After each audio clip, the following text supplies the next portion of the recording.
Hello everyone, welcome back to my YouTube channel, mgrahamsews. This video tutorial is for this stunning bag called the Chanelz Classicz Inspired Bag, and it's by Tobistylx Bag Pattern. Before we get making our bag, let's discuss some of the features of the bag. First is this chain strap, which is attached to the bag by grommets, so it's weaved in and out through those grommets, so no other hardware, so you just weave it in and out. That's how it's attached. There is a chain which has the material weaved through it. And then the nice thing about this strap is you can wear it a couple different ways. So you can have it so there's two of them, carry it in your hand or on your arm. You can then pull it tight and carry it on your shoulder. And you can pull it so that it comes through the back grommets or through the front grommets, whichever you prefer. It's just nice, this kind of strap, because you have different options for how you want to wear it. So if you're out and you don't want to carry it on your shoulder anymore and you want it in your hand, you can put it in your hand or on your arm. Sometimes I know when I'm out, I don't always want to have it on my shoulder and I want to have it in my hand, so I'll put it in my hand. So it is nice that we have this option to make the strap shorter. Then there's the quilting, which wraps around the front to the back and also on the front under the flat panel here. You have piping, which I love because it frames the bag. And the bag is held closed with a twist lock. You can use any twist lock you want. So if you have one that's maybe a butterfly or something, it would be really pretty here to really make the focal point or feature of the bag. When you open the bag, it's nice and wide. We have a slip pocket and a zipper pocket, perfect for keeping everything organized and also for putting items in there that you don't want to maybe accidentally fall out of your bag while you're rifling through it. Or maybe you want to put your keys in there because you don't want your keys scratching your phone. It's just nice to have these extra pockets inside the bag. Now, if you don't like a slip pocket, you can omit that. You can omit the zipper pocket, omit them all together, add two zipper pockets, two slip pockets, whatever you want. The choice is yours. It's your bag. Make it your own. The one thing I will say is the strap is a bit time consuming, but I do give some tips in the tutorial for that. But everything else is a really quick sew, and I promise it's all worth it and you end up with this beautiful bag. So let's get started making our Chanelz Classicz Inspired Bag. The very first thing you'll want to do is read through the entire pattern. This is important because oftentimes designers give information regarding different interfacings you can use and different materials. Sometimes, depending on the materials you are using, you're going to need to cut your fabrics differently. So these are things that you'll want to make note of as you're reading through the pattern so that when you go to cut out your pattern pieces, you know which pieces you'll need to cut differently or maybe interface differently because of the materials you're using. It's also important because this familiarizes you with the construction of the bag so you know how it's going to come together, and it also helps you choose the materials you're going to use too because you're going to know where the pattern pieces are going to go. So once you've read through the entire pattern, you can go ahead and cut out your pattern pieces and then cut out your materials. For this video tutorial, I'm using a vinyl, a moon glow vinyl, and a quilting cotton. And I've interfaced the quilting cotton and I've cut out my interfacing as per the pattern, including the foam interfacing. I'm going to be quilting my main panel and the front panel, so I've cut it out as the instructions have given. So that's another thing when I was saying you need to make notes depending on the materials and sometimes things that you're cutting. This is one thing that's cut differently if you're choosing to quilt it.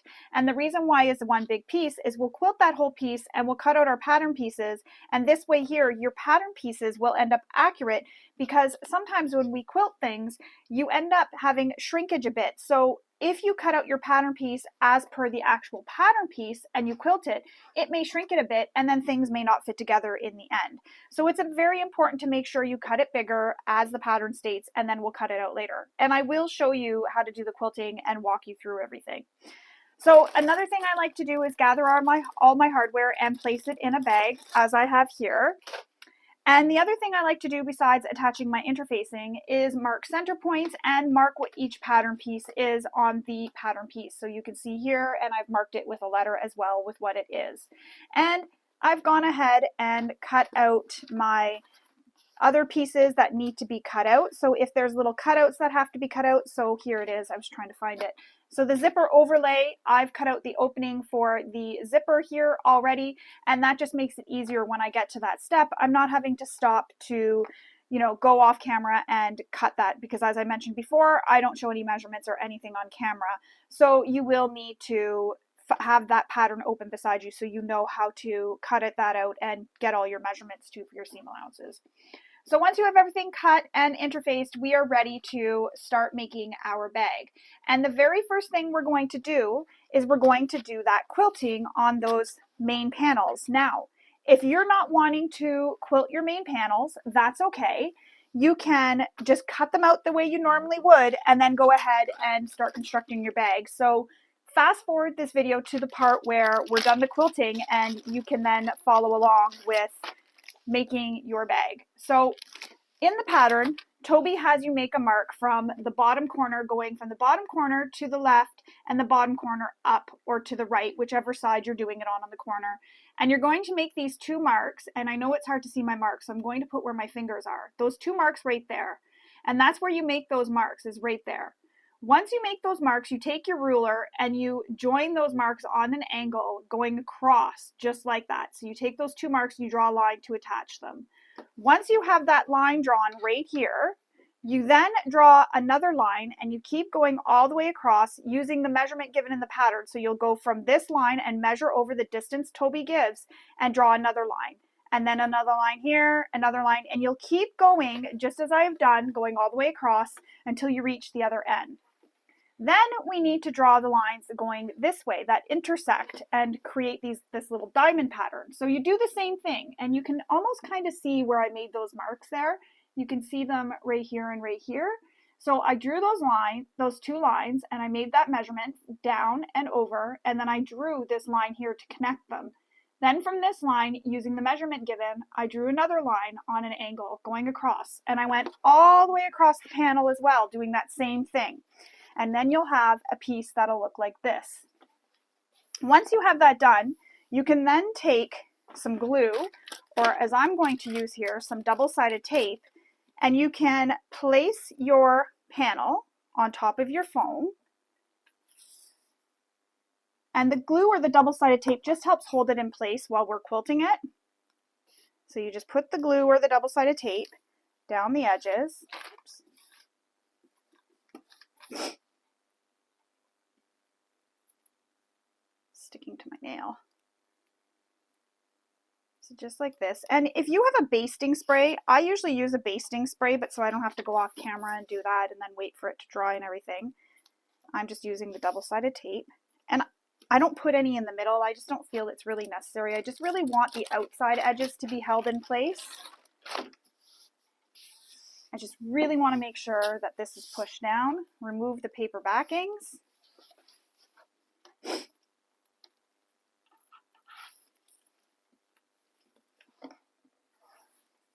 And I'm going to apologize now because I find the chalk that I use sort of starts making me sneeze a lot because of the dust in the air.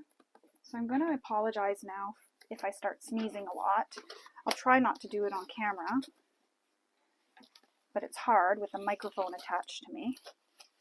So then you'll lay your panel on top of your foam, and as you can see, I'm fighting with mine.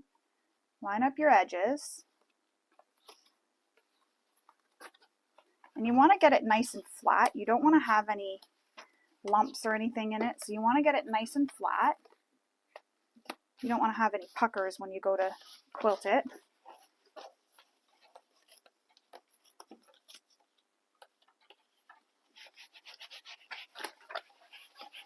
And this is just what I do. I'm just kind of walking it. But see how mine kind of went crooked? So I got to adjust that.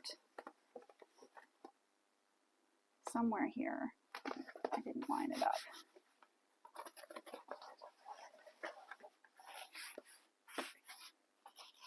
And it might just be because I didn't cut my phone super correct because I use scissors when I cut it instead of a ruler. I drew it instead of using a ruler and rotary cutter. There we go. Actually, it's not too bad. So now what we need to do is we need to quilt this. And to do that, and it's not centered, it's shifted. Hang on. As you can see, it really wants to fight me today.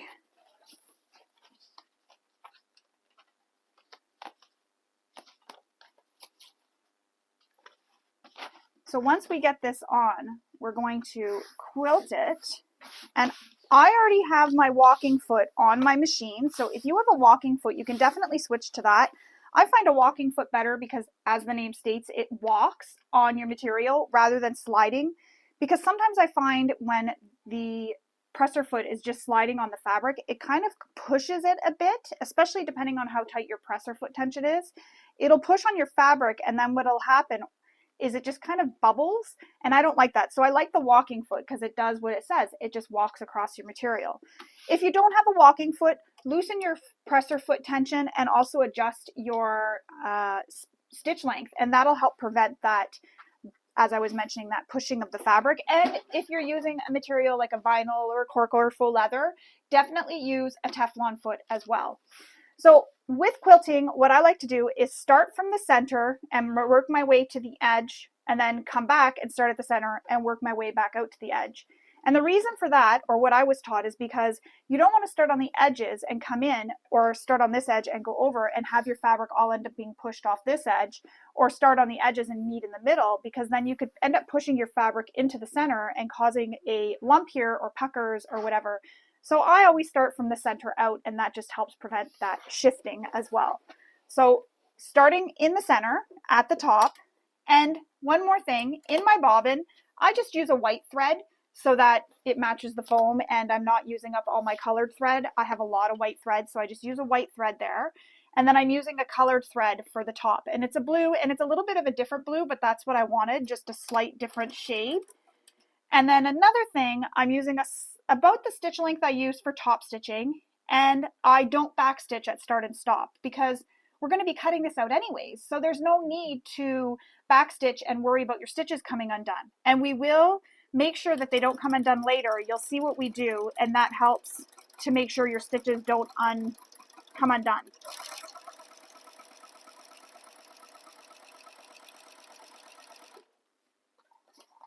So you just stitch all the way down your line that you drew, all the way down, and it looks like that when you stitch all the way down it. Can you see that right there?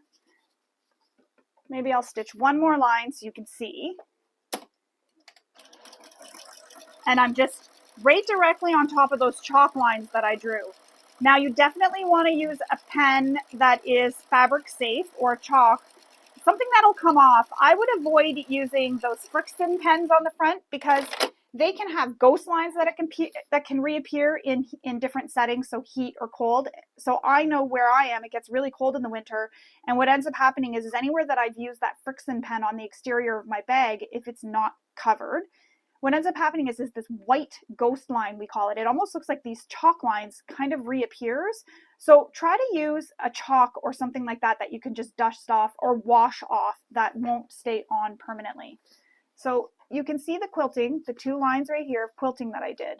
So I'm going to do that all the way across this panel, and then I'm going to come back and I'm going to stitch these other lines all the way across the panel. So I'm going to go off camera and do that. You don't need to sit and watch me stitch on all those lines. And when I'm done, I'll come back and we will cut out our pattern pieces and continue on. I've finished my quilting, so your quilting will look like this, and you'll see the little diamond mark, or the little diamonds all over the panel. So that's how it'll look when you're done quilting. And once you're done quilting, we then need to cut out our pattern pieces. So you can do this from the right side, but I did it this time from the wrong side, just because it was easier for me to see where the quilting is and have my pattern piece.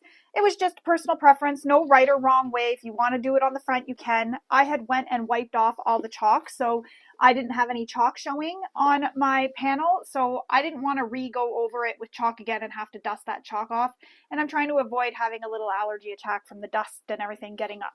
So I did it on this side. So you're going to draw out those two pattern pieces that need to be drawn onto the back of this piece or the front. Once you have them drawn out, we're then going to stitch around that pattern piece, and that's also going to help lock in your stitching as well. So you can keep the same stitch length you were using to do your quilting and just stitch around. Now make sure you back stitch at start and stop. And I put my regular presser foot back on, and I also changed my bobbin to match the top thread or match my material.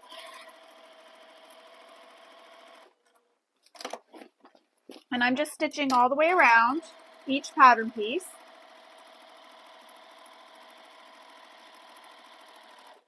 Oops.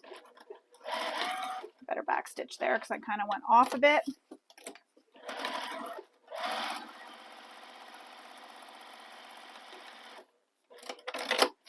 So there's one. I've stitched all the way around, and you can see it on this side. You can kind of see, try to hold it up. So you can see, sometimes depending on how I hold it, you can see it better with the light. So see, you can see the line. So I've stitched all the way around. Now I'm going to repeat that for this other panel. So we're stitching the back panel, or cutting out the back panel and the front panel. So panel A and the front panel.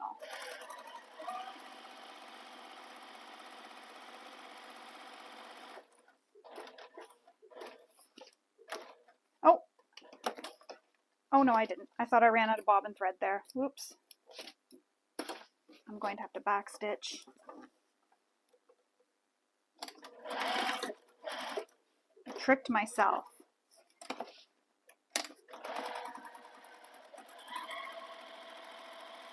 And again, you can just be using the same stitch length you used to top stitch.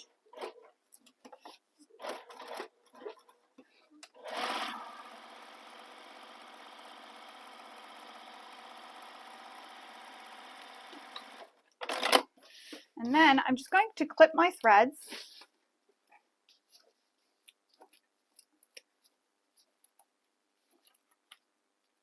Some threads are not so concerned about threads that are kind of in the middle, but just the ones on the outer edges, the outer edge of where I stitched my pattern piece, just to make sure that I clip them and they don't get peekaboo threads later, I guess you could say.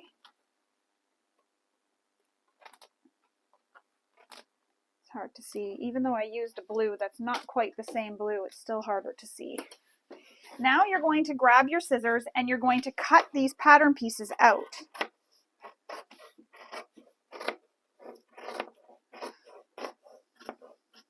So cut all the way around carefully.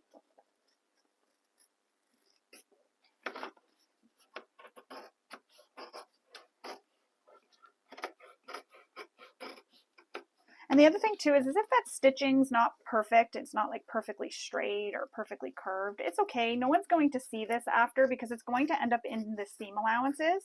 So you don't have to worry too much.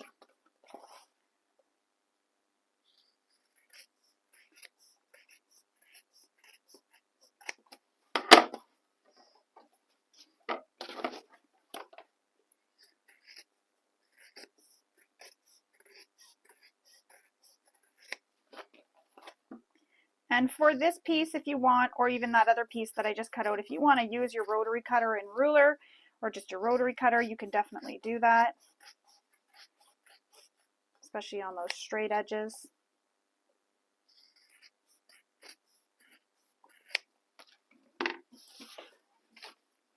And there we have it. Our two pieces are now all cut out and they're ready to be used. So I'm going to mark what these are. So this is front panel. So I'm just going to write front. You can't really see it. You can't really see it. Oh well, an A. So I know what these are when we go to it.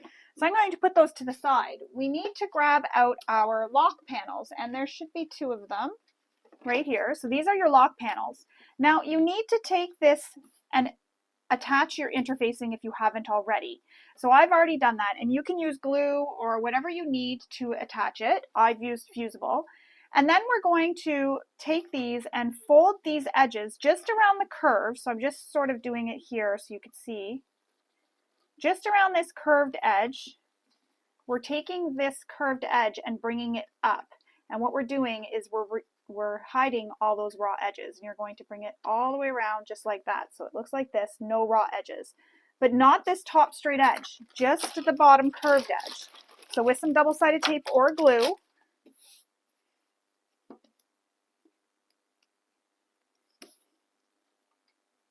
just place it on the curve. I like to place it around like this. You can place it on the edge if you want.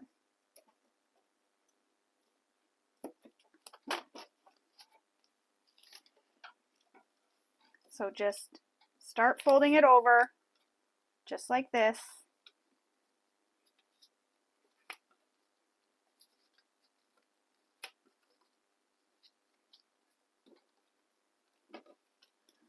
And you just fold it over just like you saw me do, so that it looks like that on the back and this on the front. And if you want, you can snip where this bulk is.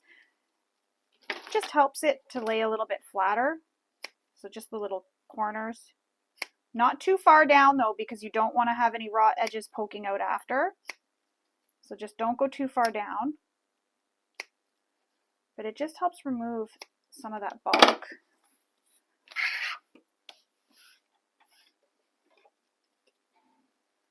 So just like that. So see how it's trimmed, and then it just makes it a little bit flatter so that when we go to attach these together, it's not so bulky there. So now we need to repeat that for the other side. And I'm just putting my double-sided tape all the way around. Again, if you're using glue, that's okay. You'll need to wait for the glue to dry though, depending on the glue you're using, if it's a fast drying glue or not. If you're using a quilting cotton here, you can press it with your iron.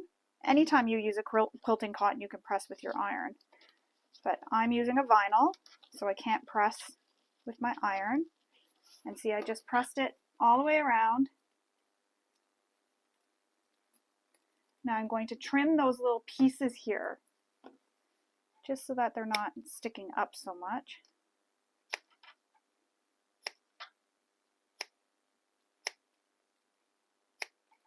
Just kind of helps flatten that area out a bit. And then I can just smooth this out a bit more. So we have two that look like this. We're going to clip them together. So align your top straight edge.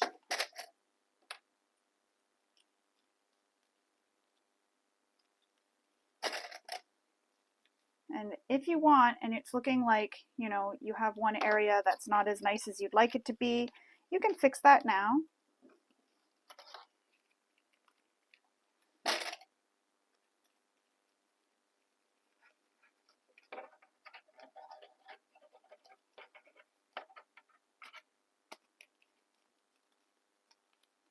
I'm just fixing it so they kind of round the same, if that makes sense. So they match, the edges will match.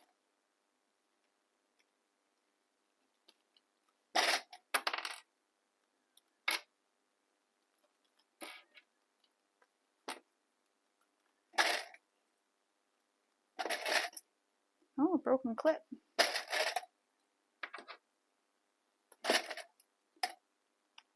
There we go. So now that it's all clipped and it looks like this, we're going to sew around this outer edge, just the rounded edge, not the top straight edge. So going from the straight edge down around and back up.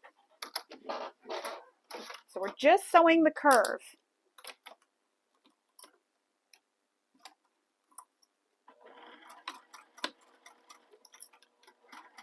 And if you have a hard time sewing curves, like you find you don't get a really nice curve, what you can do is take one stitch, lift up your presser foot, pivot your material just a little bit, put your presser foot back down, take another stitch, and keep repeating that. Presser foot up, take one, put your presser foot, pivot your fabric, sorry, put your presser foot down, take a stitch, presser foot up, pivot your fabric a bit, presser foot back down, take one stitch. Before you lift up that presser foot though, make sure that that needle is down inside your fabric, because you don't want to shift your fabric around. But what this will do is it'll help you get nice even curves all the way around, and it just makes sewing curves a lot easier. Another thing I used to do, and that many still do, is draw their seam allowances onto the material so that they can just stitch right on top of that seam allowance. And that'll help you get a really nice curve as well. And you know what? Sometimes I still do that, because sometimes it's just hard to, because it's a tighter curve and I'm just really worried about getting that really nice seam allowance. Whatever makes it easier for us. That's how that piece looks now. It's all stitched all the way around. I don't know if you can see that. So we've got that all stitched. Now we need to install the female half of our lock. So in order to do that, you need to take the female piece out and install it as per your manufacturer's instructions. And the female part will be the part that has the hole in it. So you can see here they have holes. So I'm going to go off camera to install this, and then I'll come back because you need to install it with your manufacturer's instructions. So follow however your manufacturer says to install your twist lock or whatever type of lock you're using for this part. And then when we come back, we'll attach this to our panel. Oh, and also you're measuring from the top straight edge down and centered for where you're placing this. So there's a measurement from the top straight edge down and centered for where the magnetic snap is placed. Now my magnetic snap is installed, we're going to attach this piece to the panel B piece. So right here on this piece, you need to take your back panel and place it so it is right sides up, so you're looking at that beautiful quilting, and then you're going to place this so that it's at the curved edge and centered. So you want to find your center mark, which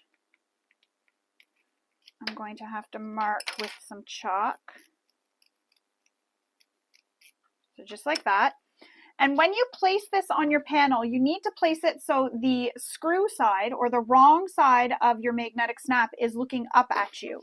So line up those center marks, flip it in place. So again, this is going to go right sides together. So the right side of the magnetic snap panel, the snap panel is right sides together with your panel A piece, the back panel. So you're looking at the wrong side of your magnetic snap right now. And that's right, because when this comes over your bag, then you'll see the right side of your snap panel. So let's sew this with the seam allowance given in the pattern. And if your stitch length is at a longer stitch length because you changed it for the quilting and the top stitching, go ahead and change that back. And you're sewing this using the seam allowance given in the pattern.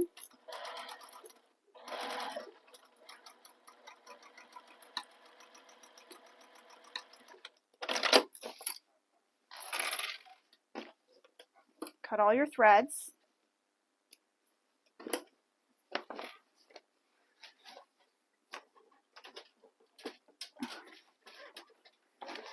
And there you go, it's now attached. And again, when we bring this to flip it over the bag, it'll look like this. You'll have the right side facing out. And that's how it looks right now. We're going to place this to the side for now. We need to take our piping panels. So you have two pieces here with your piping panels. And we need to make marks from the short edges over using the measurement given in the pattern. So on both panels, from the short edge over, so you're going to see here, I already made that mark, short edge up or short edge to the side. So here it is, short edge up, and I made my mark. And then you're also going to draw a line down the entire length of the piping in the center. And then we will add some double-sided tape. If you're using glue, you can go ahead and put some glue. But we're going to add some double-sided tape down that center line to attach that piping to.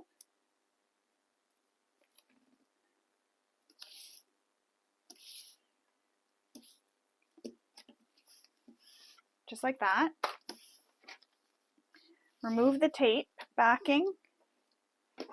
And then grab your piping and place it centered. So place it right down that centered line.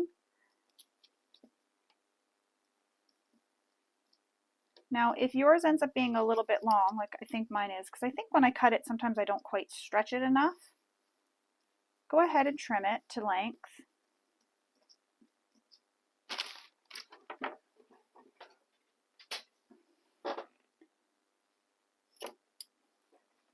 Just have to trim a little bit off. So just like that, I have my piping in the center, and your piping may look a little bit different. Don't panic. If it's a little bit different looking, everybody might have different pipings that they're using. Then we're going to take the fabric and fold it over so that these long edges meet all the way down.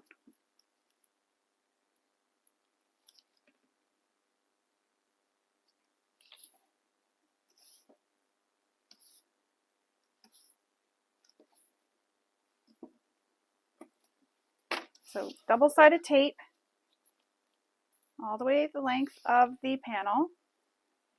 Remove the paper backing, and then fold the long edges into meet each other. So all the way down, fold those long edges in.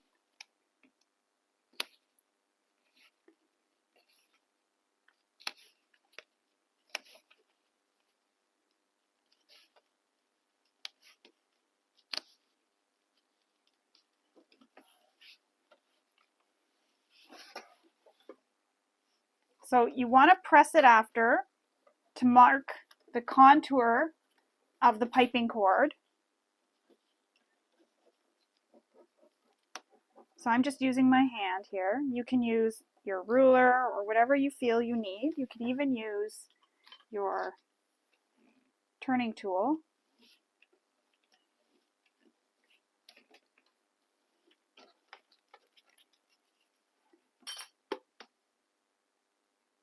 So now I'm going to make a center mark because we want to line this up on the center. So fold it in half.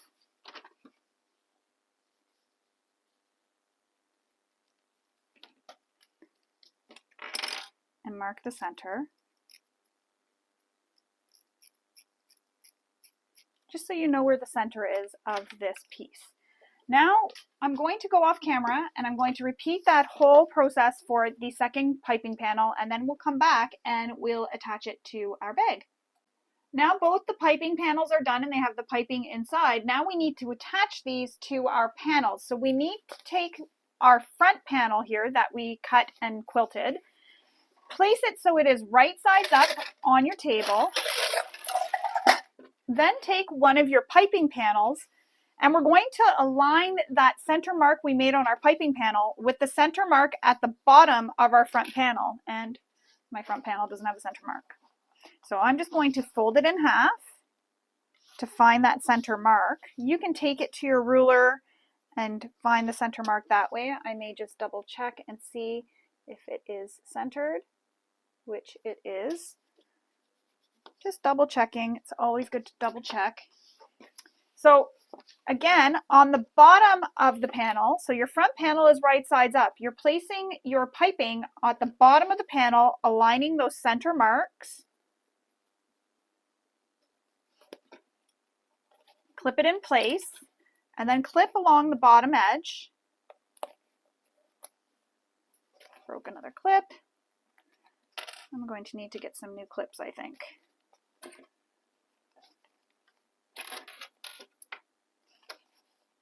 So I'm just clipping it all along the bottom edge right now. And then when I get to this corner here, I'm just going to turn it so that it goes up and it follows the side edge.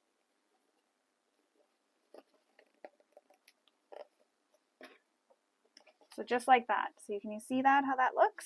And it just goes up and follows that side edge.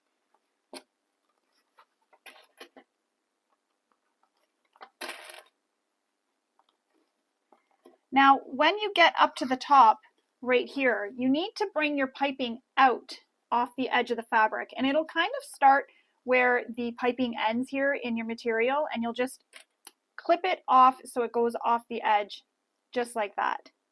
So you see the back of my panel, how it's sticking off? That's what you want. As long as you have them even on both sides, your piping will look great. So clipping up the side edge here now.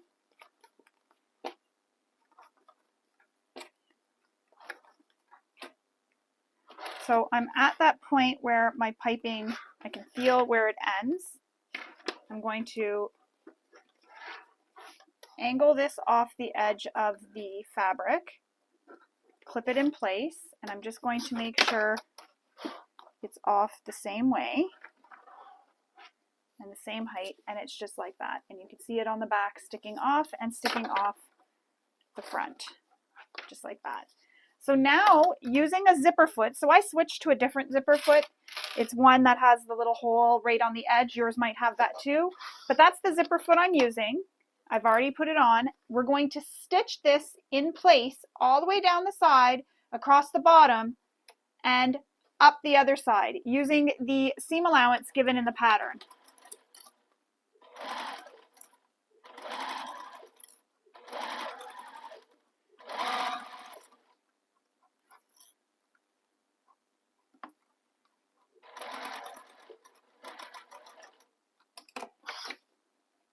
And when you get down to where this corner is, it might seem a bit bulky because of that material there.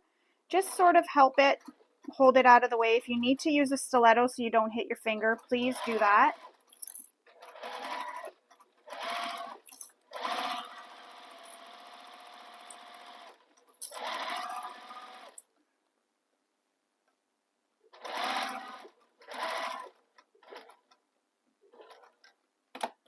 Pivot your fabric, and I'm just going to push that out of the way. Oh, my thread broke. Whoops, I didn't even realize that.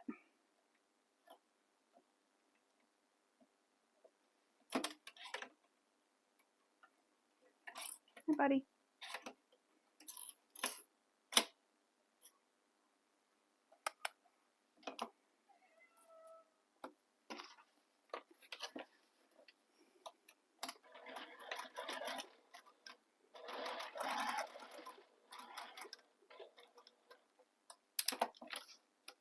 Just lengthening my stitch length a little bit.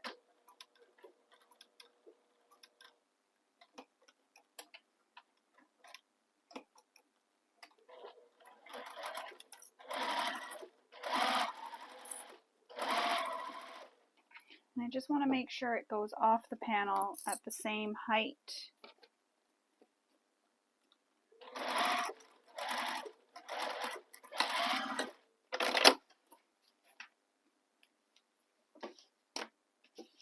Just like that. So that's how it looks when it's attached. Now you can trim off these little ends here that are sticking out, as well as your threads. If you haven't already, I had trimmed them a bit there. And one side came off more than the other, but that's okay. Still at the same height. Yeah, still at the same height. I'm going to trim that a bit more. There we go. So trim it so it's even with the sides of the panel, just like that, and then you have your piping attached to your main panel, or your front panel, sorry. Now, grabbing your panel, your back panel, the one that has your lock attached to it, or your half of your lock, you need to measure up from the bottom corners. So once you have those marks made, you can see on my panel I've got the marks made already. You're going to repeat all those steps for attaching your piping. So again, line up your center mark with the center mark on the bottom. Clip it in place.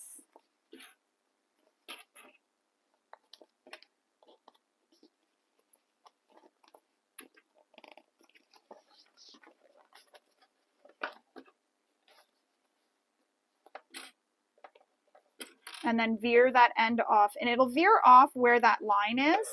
So you'll just veer it off right where that line is. So you can see how mine's clipped there, and it veers off right where that line is. That's what you want to do.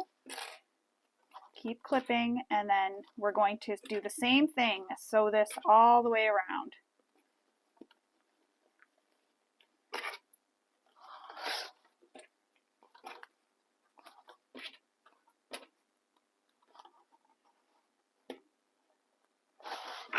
Starting at the top.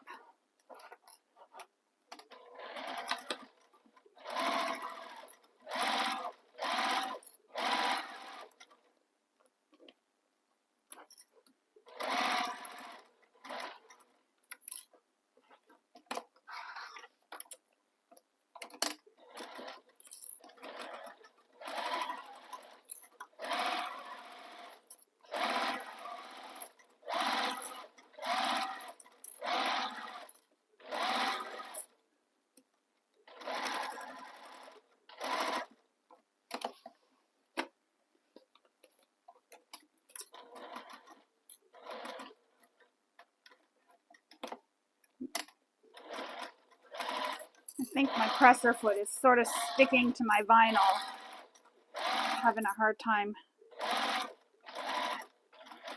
But I don't have a Teflon foot that's a zipper foot like this one, so I have to use that. So that's how that looks. Again, trim it so it is even with the sides. So trim those down.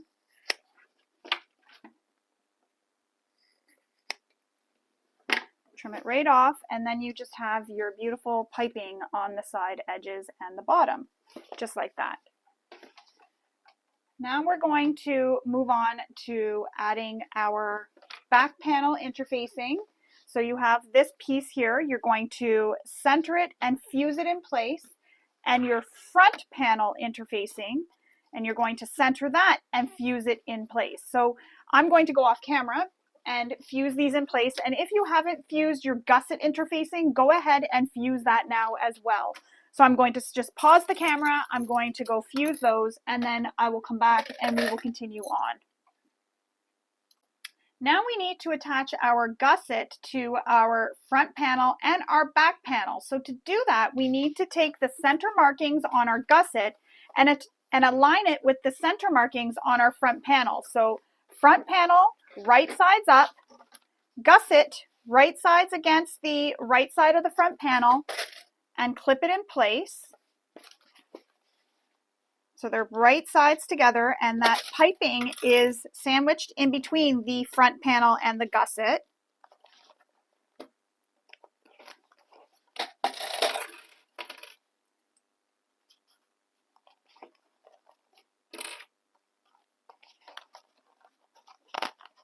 And just clip it all the way.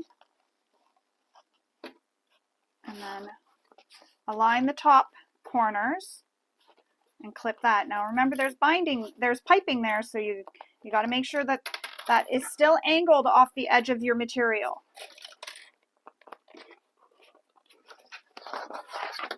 Clip the other top edge.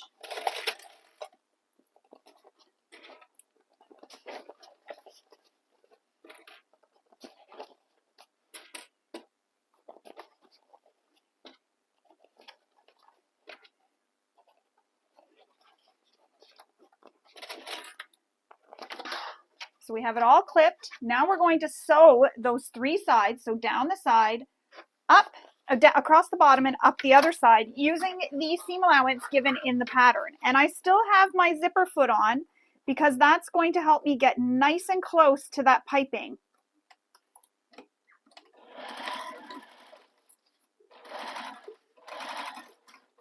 So I'm getting close to the piping without sewing over it. That's what that zipper foot helps do. It helps you get close without sewing over it. And when you get down to the corner here, what I'm going to do is sew right off the edge.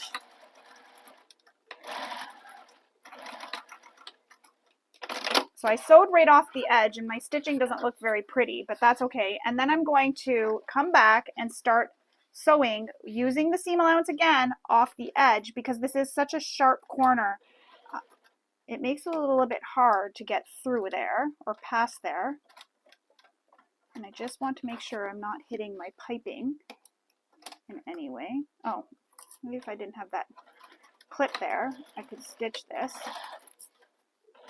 And then just keep stitching along till I get to the other end. And I'm going to do the same thing. I'm going to go right off the edge of my fabric. And that's just because of the piping. Oh, I think I'm getting some nesting underneath. Yeah, a little bit of nesting. Or no, I wasn't.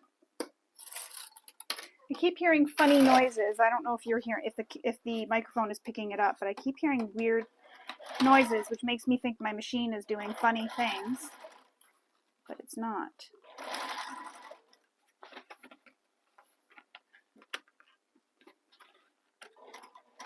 So making sure that that piping is out of my way, and then I back stitch, and then I'm just going to now push this fabric over, and I am out of top thread almost, so I'm going to change that quickly. So I just push that fabric over, and that'll help me get those nice corners too, because it's such crisp corners. We're not sewing, it's not a curve, it's a crisp corner. So this will help me keep those nice crisp corners. And you can do the same thing, or you can just continue to sew all the way around from one edge right around. You don't have to break the stitches like I do in back stitch. I just feel like it gives me crisper corners and it's easier. So again, using the seam allowance given in the pattern.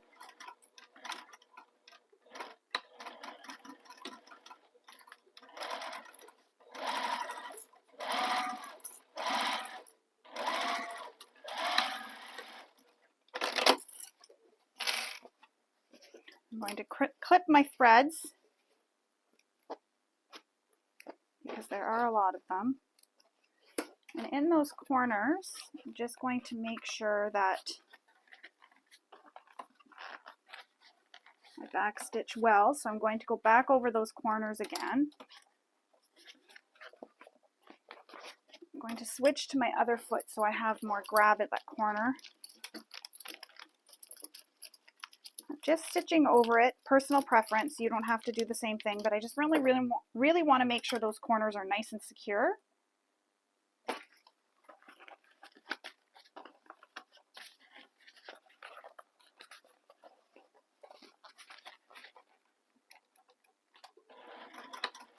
I just find this zipper foot kind of grabs that edge of the fabric there in the corner a little bit better.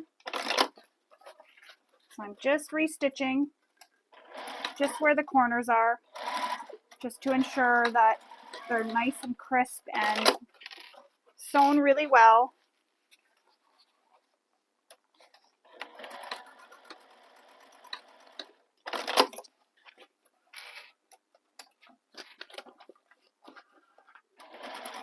There is a lot of fabric that we're squishing around here, so don't be afraid to squish it around. You're not going to ruin the shape of your bag because we'll be pressing it after. But if you look, when we turn it out, see how beautiful those corners look? Again, you don't have to do it that way. You can start and sew all the way around if you want. You don't have to do it the way I did. I just like doing it that way. I just feel that like it's easier for me to sew those corners rather than trying to pivot with that there. I could have did that with the piping, but piping wasn't so bad as when it's with this where you have all that extra material and then you have interfacing that you're trying to squish out of the way and everything. Now we need to attach the back panel to this gusset, and it's the same method. So back panel is going to be right sides up, and then you're going to place this panel with the gusset attached right sides down, lining up the center mark on the bottom here with the center mark on your gusset and your piping panel. So line up those center marks, clip it in place.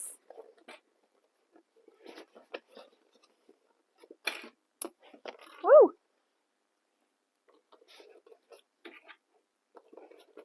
And I'm going to do the same thing on this panel. I'm going to sew down one side across the bottom and back up the other side. And I'll do the same thing that I did before. I will stop and start off the edge. Now another thing, your top of your gusset here will line up also with those marks we've made. That's how you know that everything is fitting accurately. That's what those lines are for as well. So you'll put it there, line it up with that.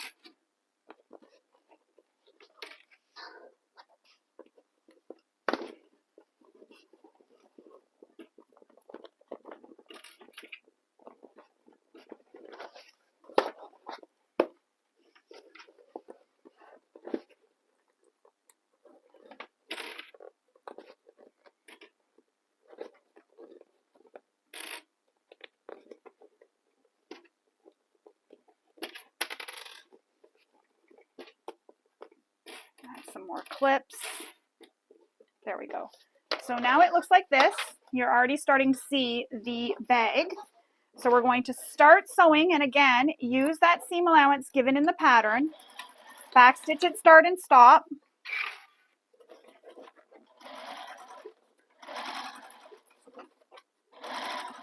And I forgot to put back on that other foot, but this is okay. This one works too.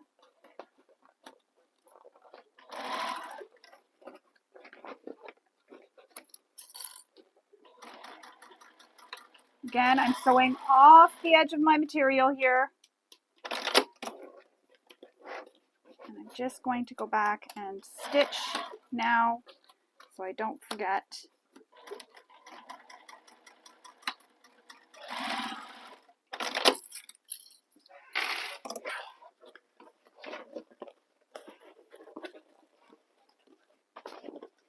And I have to reach in, and I'm sort of maneuvering smoothing and maneuvering that binding out of the way, or piping, sorry, not binding, sorry. I keep calling it binding, I think. And I don't mean to confuse you all. I have binding on my mind, I guess.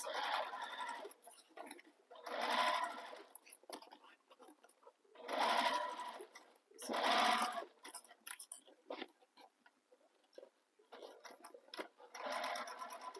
I'm going to reach in. I'm just going to move this one clip out of the way on the side so I can get that pushed over. And you know what? I can back stitch a few times here. There we go.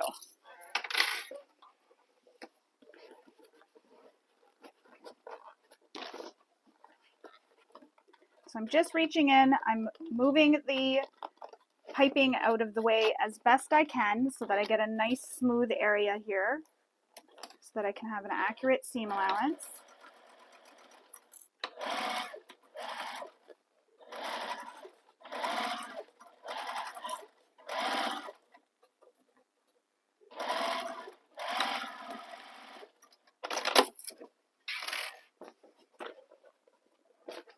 There we have it. Now we're going to turn these right sides out. Oh, maybe I should clip my threads if they're anywhere near the top. They are not. So now we're going to turn this right sides out, and this is going to be hard because of the interfacing.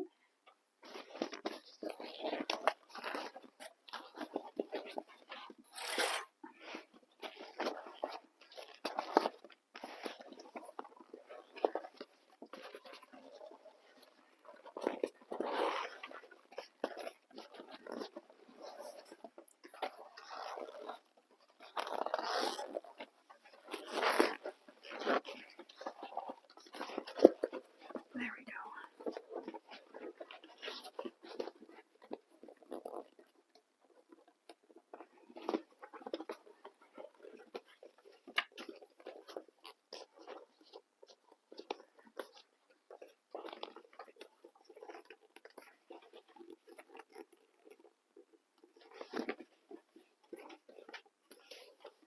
So that's how it's looking so far with your piping. And remember what I was saying, when we flip this over, that's how it's going to look once you get it flipped over. It's a really beautiful bag.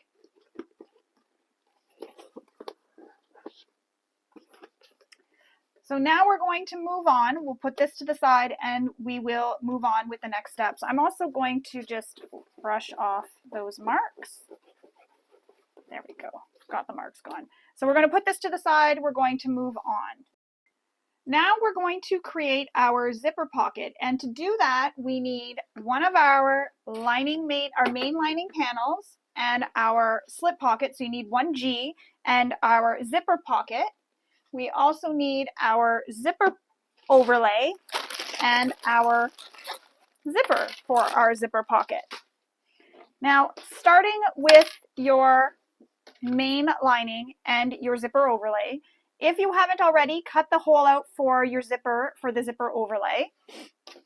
You need to make a mark on the lining main panel that is from the top down across. So I don't know if you can see my mark there. You probably can't, but I'll fold the fabric. So that's where it is. I've made it there.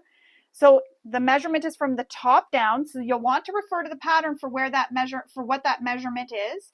Once you have that measurement made, fold your fabric in half to find the center point of this fabric.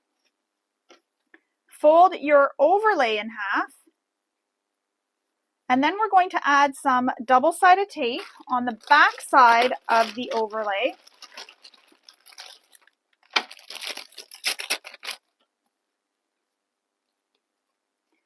And what we will do is we will place this overlay at the line that we made on the main panel.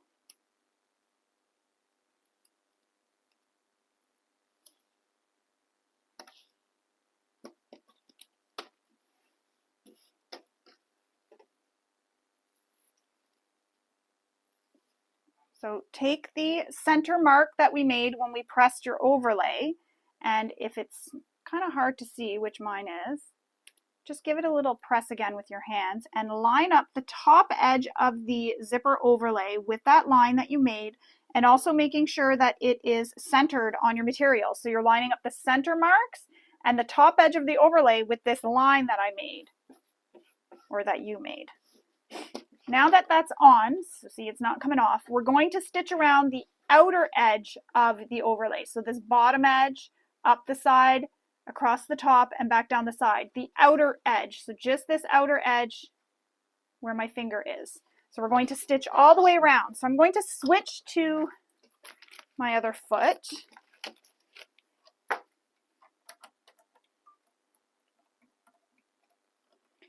And we're going to stitch all the way around. Now, if you don't want any back stitching on your overlay, what you can do is leave long thread tails, start stitching, go all the way around. So a long thread tail, stitch all the way around, up the side, across the top, and back down, and come back to where you started. Stop in that same hole, leave long thread tails, and pull them through and tie them off in the back. I'm not too concerned. It'll blend a little bit with this material.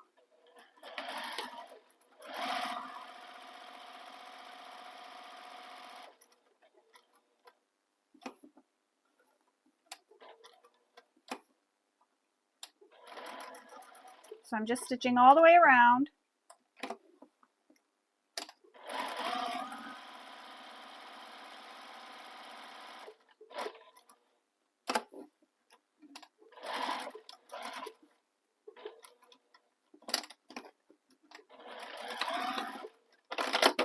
Cut my threads. And I'm not too concerned about the back one right now. Now what we need to do is grab our seam ripper, and I have some duckbill scissors that I'm also going to use. We need to cut away this center area here so we can put our zipper in there. So with your seam ripper, just start a little hole. Then with your scissors, go in and cut that down the center. Don't cut your overlay. Flip it over to the back, and what I do with my duckbills is I cut this away so that it's out of that zipper opening. And that's what I like about these duckbills, is that they protect the fabric that's under, so I'm not snipping it. So it's between the overlay and the lining fabric, and I'm just trimming it away. And it doesn't need to be perfect because we're going to be sewing a zipper pocket to this, and no one's going to see it. I mean, unless they go and take the bag apart, they'll see it. But you want to make sure that opening is free of any of your lining so you can put the zipper there. So this is how it'll look. You'll have your zipper in that zipper pocket, just like that, when it's done. So put this to the side for now. Now we need this zipper and our zipper pocket. And what we need to do is take one of the pocket pieces, place it right sides up on your table, place your zipper so it is wrong sides down. So the wrong side of the zipper is against the right side of the pocket. The right side of your zipper is facing up at you. Pin it in place along that long straight edge. And then we're going to sew this with the seam allowance given in the pattern.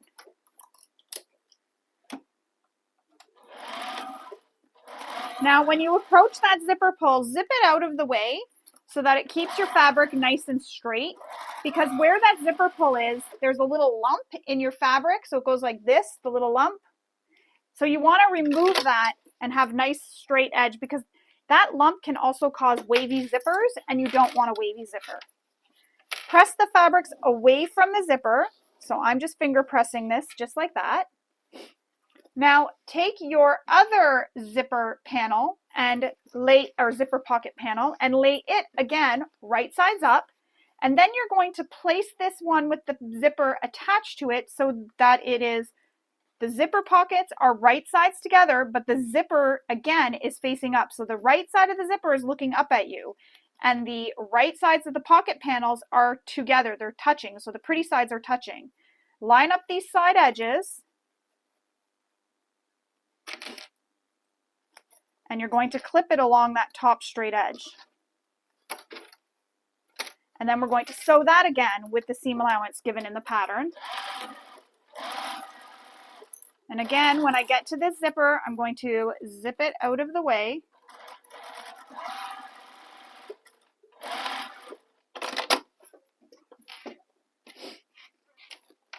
I'll just close my zipper. And then I'm going to press this panel away from the zipper. Oops, just like that. So it'll look like this. So when you have it flipped over, you'll be seeing the right side of your zipper, but the wrong sides of your panels. And that's right, because when you open that up, you're looking inside the pocket to the right side. So leaving this open, we're going to add some double-sided tape.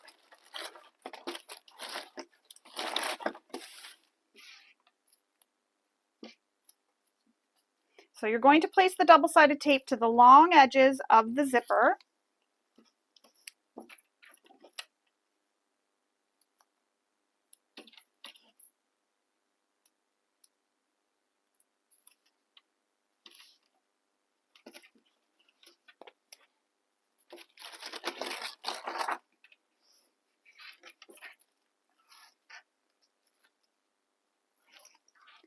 Remove the paper backing, again, leaving this so that the zipper is right sides up.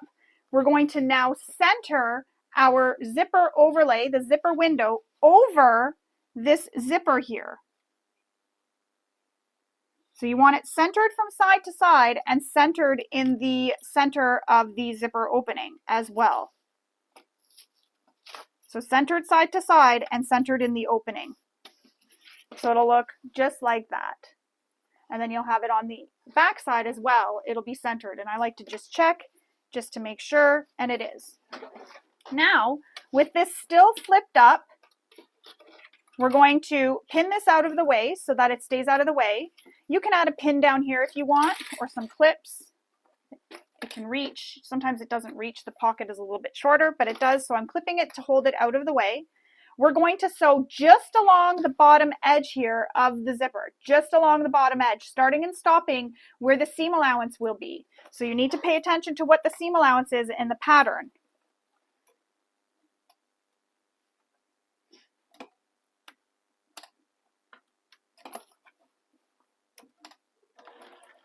And again, if you don't want back stitching, leave long thread tails and tie them off in the back.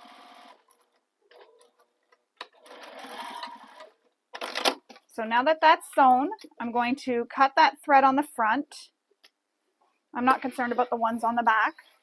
Unclip your clips, flip this over, and bring that panel down so it's down like this. So now we have the two pocket panels clipped together.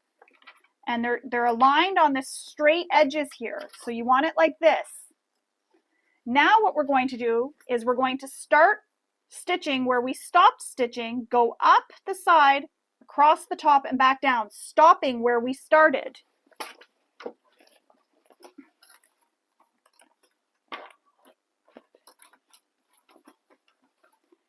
This clip is in my way. So putting my needle in where I stopped. And I just back stitch. Again, if you don't want any back stitching, you can leave long thread tails. I'm coming up to where my zipper pull is. I need to move it out of the way.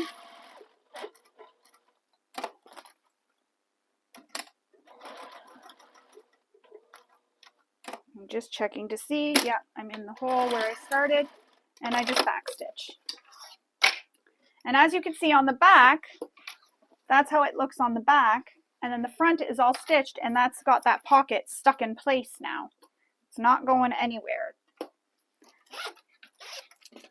So we have our pocket in place.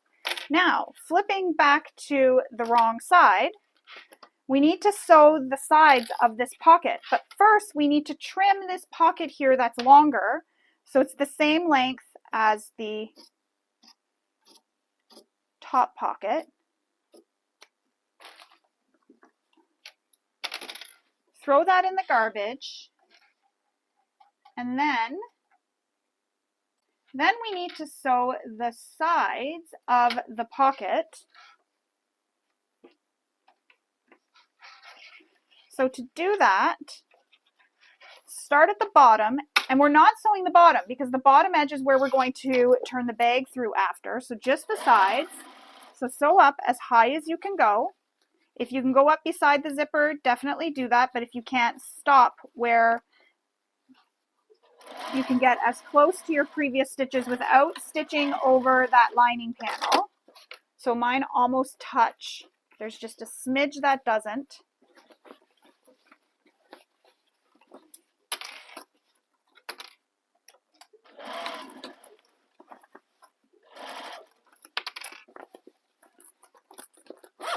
It feels a bit wonky going this way, but I like to sew up towards bulk. I just feel like I can get at it better than sewing away from the bulk. And those actually touched. My two seams touched here. I don't know if you can see that. That's crazy. But I'm going to take a bigger seam, a slightly bigger seam allowance, because it got close to the edge of the fabric. Too close to the edge of the fabric. There we go. So now our zipper pocket is complete. It looks like this from the back side, and then when you open it up, you have the opening at the bottom. Your zipper pocket is now complete. We can place this to the side. We're going to move on to the next step. Moving right along, we're now going to work on creating our slip pocket. So for that, we need our remaining lining panel. So the main lining panel, I believe that is G. Yes, it is. And our slip pocket, which will look like this. So you need these both. Now in the pattern, there is a mark and measurement that you need to make on the main lining panel from the top down. And I know mine is hard to see, but it is right here on the lining panel. So you'll need to make that mark again from the top down, and the measurement is given in the pattern. So make that mark. Then you need to make a mark on your slip pocket on the wrong side of the slip pocket. So just like that, you're going to make this little box. And in the middle of the box, I know I didn't draw mine, but in the middle of the box, you'll also draw a line down the center with little V's on the end. So I'll just show you. So you draw a line in the center, and then you have these little V's on the end. And I find it almost, and please don't judge how straight my line is here, because I'm just trying to draw it in for you. But I find it almost looks like Y's when you hold it like this on each end. But it has like the little V's, and you have the line in the center as well. And that line in the center is just your cut line. So it's the outside box that we sew around. So once you get the box and the line in the center drawn, and the measurements again are given in the pattern, we need to take this and put it on our lining main panel. So take your lining main panel, fold it in half, pretty sides touching, and just finger press it so it creates a crease in the center. And then your slip pocket, it's going to be wrong sides up, fold that in half, create the crease, and then take this slip pocket and where the crease is of both panels, put them together so that the creases line up, and then slide your slip pocket up so the top of the slip pocket touches that line you drew, making sure those center creases stay together. And you can always fold it over and check and make sure that your center creases are all correct, which mine are. And you want, again, the top of your slip pocket to come up to where that line is that you drew. You'll add some pins to hold it in place.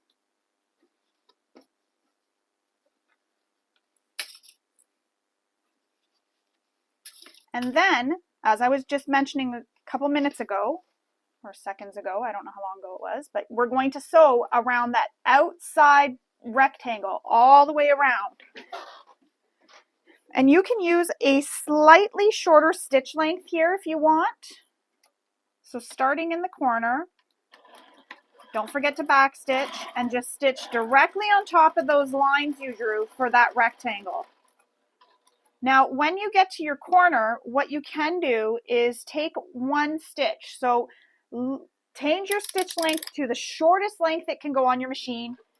Take one stitch, return your stitch length back to the length you were using for stitching, turn the corner, and stitch all the way up to the other corner.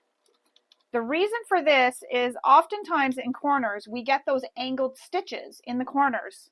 What this does when we do this is it locks in that one stitch right in the corner to make sure you don't get an angled stitch.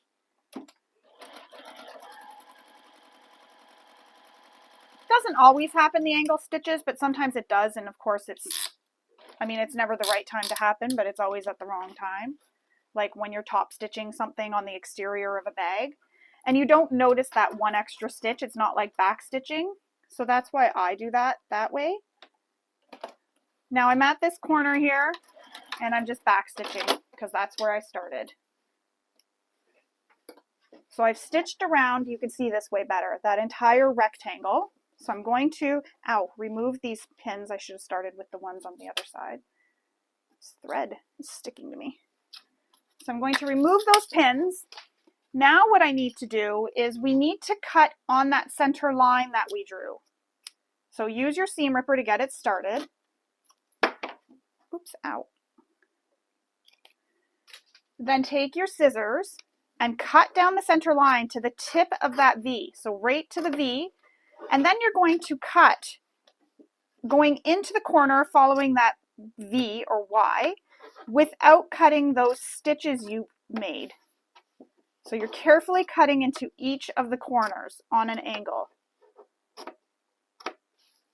Now, if you do accidentally cut your stitches, don't panic. The solution or the fix for that is back away from where your stitches have come undone. So usually it's in one of these corners. So I start at the top, I back stitch on top of my previous stitches, and then I stitch all the way around that corner and back down here, come under it, and I back stitch down here. So I'm restitching that whole short side and making sure I'm getting those corners. Now when you're back stitching here at the top and bottom, what that's doing is locking in those previous stitches too, so those don't come unraveled on you or undone on you. And you can do that in any corner. You can do that anywhere that happens. So that's just an easy solution for if that ever happens. Now I like to press my pocket with my fingers first, just into the way it's going to be pressed. So I fold them up like you see me doing. This is just something I do. And I just press it. I just find when I do this, it helps it turn a little bit nicer. So then we're going to take this pocket and bring it through to the wrong side. So the wrong sides will be touching. Push it through. And then I'm going to roll this seam and try to get it as flat as I can. And then I'll take this to my iron and I will give it a really good press with my iron all the way around so that it'll look like this from the wrong side and like that from the right side. So I'm going to go to my iron. I'm going to give this a really good press.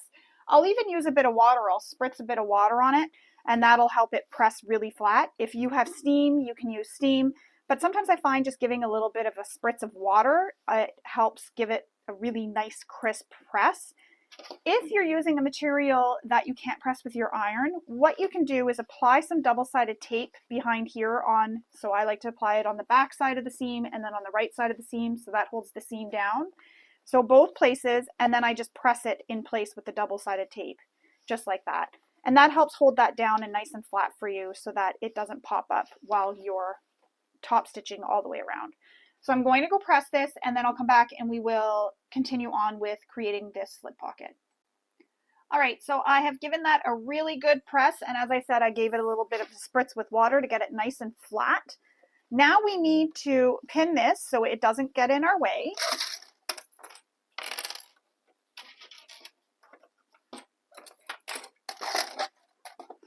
And then what we're going to do is we're going to sew around this box. So we're top stitching around this opening all the way around. So change to a top stitch length you like. And for this, you can do the same thing we did on our zipper pocket overlay by leaving long tails and tying them off in the end if you don't want back stitching.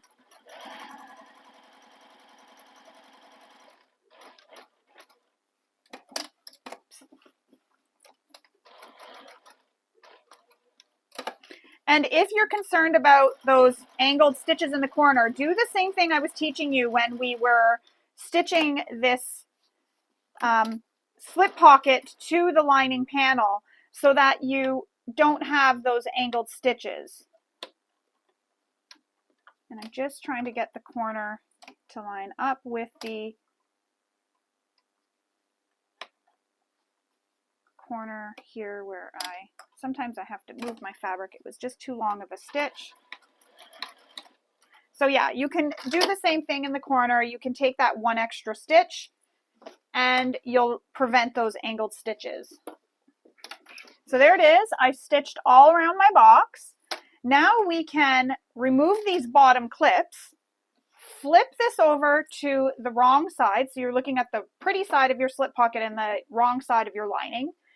Bring the slip pocket up to meet the bottom edge to meet the top edge and clip it in place. So you're going to clip it not to the lining panel, you're just clipping the pocket to itself. So see how the pocket is not clipped to the lining? That's what you want. So next what we need to do is move our lining out of the way, and you could add clips to keep it out of the way if you want. So just put a clip here. Why can't I do this? Just put a clip there if you want, and that'll remind you to keep it out of the way. You're going to sew up one side, turn, come across the top edge here, turn, and back down the other side edge. And you'll use the seam allowance given in the pattern. And don't forget to return your stitch length back to the length you used for stitching if you changed it when you top stitched. So keeping that lining out of the way, we're not sewing through it at all, we're just sewing through the slip pocket.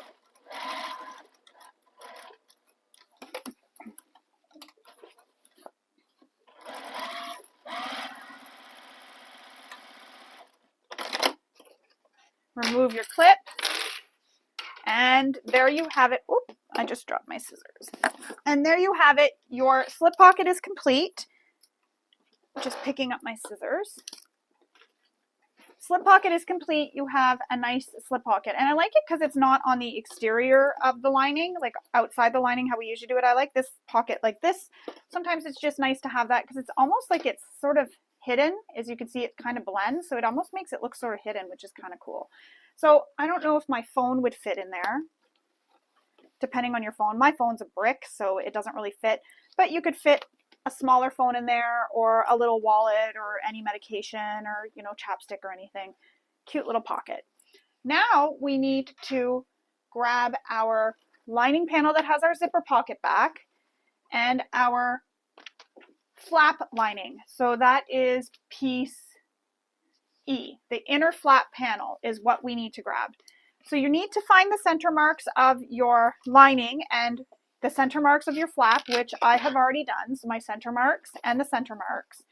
And we need to place our lining main panel with the zipper pocket right sides up, and our flap is going to go right sides down. So they're going to be pretty sides touching. Line up those center marks. Clip it in place along the top edge, just like that. And then we're going to sew this with the seam allowance given in the pattern.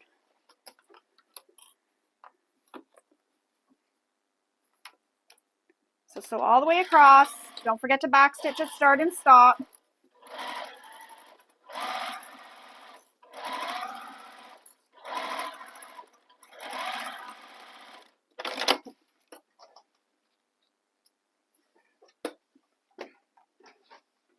Now you're going to flip the panel so that they are right sides up, and you're going to top stitch this seam under. So you're flipping this panel so the seam comes under the lining, and we're going to top stitch along the lining here. So if you look at my seam here, it's going down.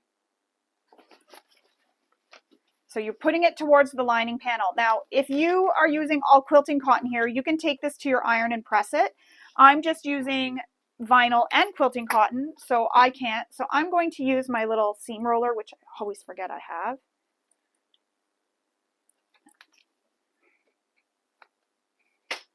So I use my seam roller, flattened that seam. Now I'm going to top stitch this seam, but we're only going to top stitch where the flap is. So from one end of the flap to the other.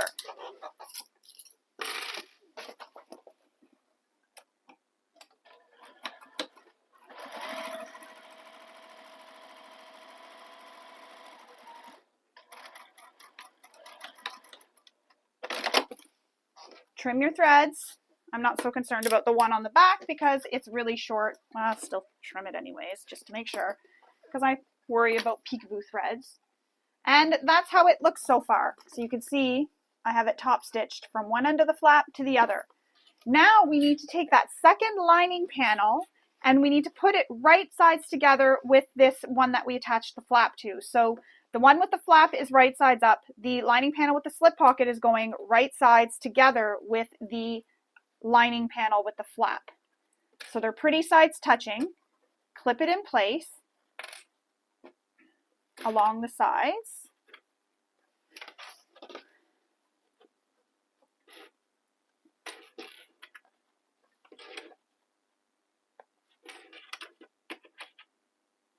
Just like that, and we're going to sew these with the seam allowance given in the pattern.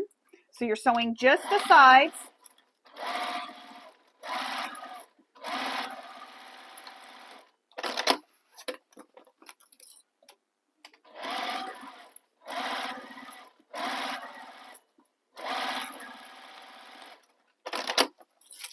So we just sewed the sides there. Trim all your threads. Got a couple of little scragglers here, little stray threads coming off everything. So I'm just going to trim them down.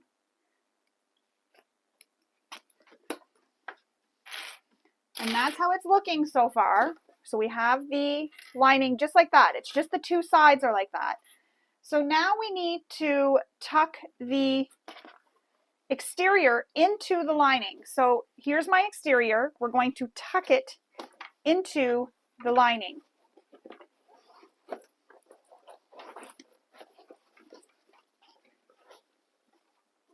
Now, one thing I'm going to do is I'm going to make center marks on my gusset here on the sides. And if you didn't do that yet, you can go ahead and do that now.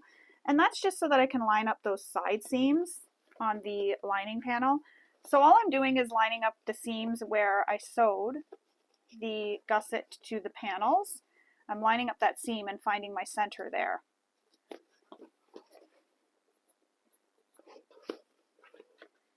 I'm going to put a smiley face in case anybody ever opens up this bag. They'll find a happy face there. Sometimes I like to sign my name inside. Just depends on how I'm feeling. So tuck the lining, the exterior inside the lining, and we're going to clip it in place. So open up your side seams here where the lining is. So just finger press them open. For some reason, my hands aren't working right today. So finger press those open.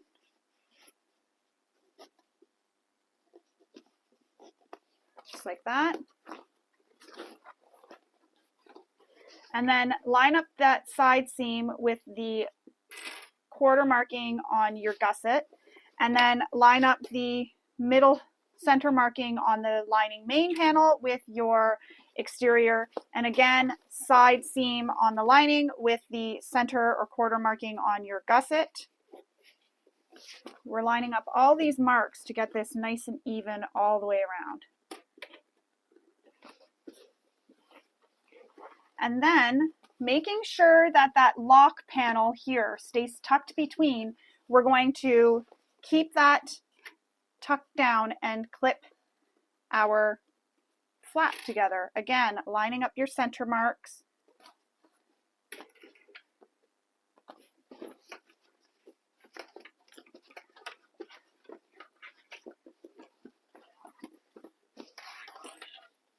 Clip it all the way around. Once you get all those quarter marks lined up, then you can go ahead and start clipping all the way around.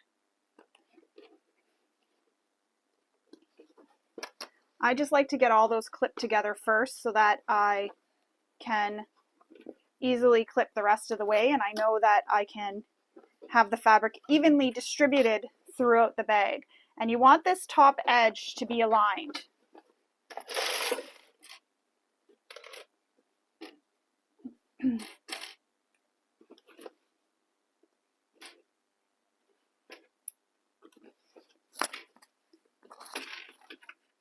Now, you're probably wondering why we didn't close the bottom of the bag, and that's going to make this easy for us to turn the bag right sides out after. because we're just going to pull the lining up and come over, and that way there we're not flipping the exterior so much, because the exterior does have that Decoville heavy there, so that could make it a little bit harder to turn, especially if you're like me and you have some hand pain and issues because of arthritis. It just makes it a little bit easier to just pull the lining up and you have your exterior already exposed. So I'm just going to somehow grab my extension table here. I should have this in a different place. Of course, I just knocked over my coffee. So I'm going to grab my extension table. And the reason I'm going to do this is because the weight of the bag is going to pull down, making it hard for me to stitch all the way around the bag. So I'm just going to put my extension table on. And if there's any curves that you want to notch, you can go ahead and notch those now. But we're going to sew around the entire edge. So all the way around here, come up around your flap, all the way down, all the way around. So everywhere I just clipped is where we're sewing. When you get here, you'll come over to here and stop, like come over this and stop, and then pivot and turn and come all the way up and around. So I'm going to start in the middle here, just so that it's easier. Or no, I'll start on my flap, at the top of the flap.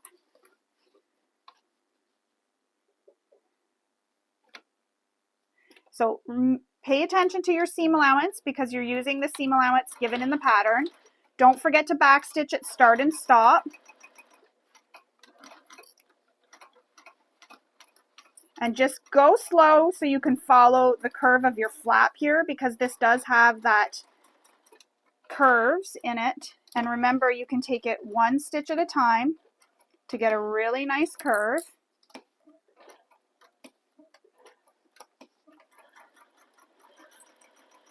So I'm coming down the side of the flap here, and what I'm going to do when I get down here is I'm going to stop at the end where the seam allowance is going to be. So what I'm doing is I'm stopping. I'll backstitch a little bit just to add some extra strength there, and I'll pivot and see if my seam allowance is going to be accurate. I need to take another stitch, pivot, move these clips out of my way.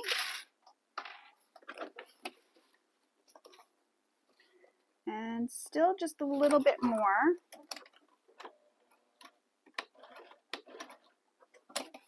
And this is just how I do it. I just keep going until I know that I have my accurate seam allowance. Just taking it one extra stitch at a time. All right, so now I've got my accurate seam allowance. Now I can sew all around the top of the bag.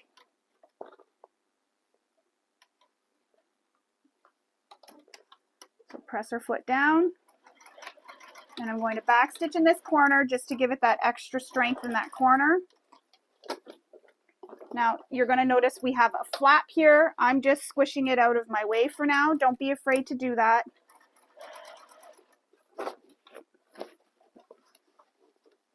So I'm pushing it down just so you can see a little bit more. I know it's a little bit hard, but I'll show you when I'm done.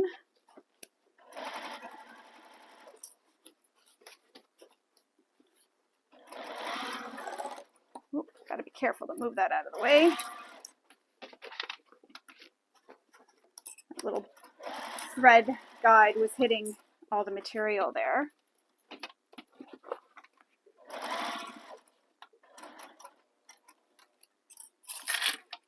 So you'll notice I'm just taking my time because it's a little bit of a different shape that we're dealing with right now. And we're dealing with a lot of material to keep out of our way.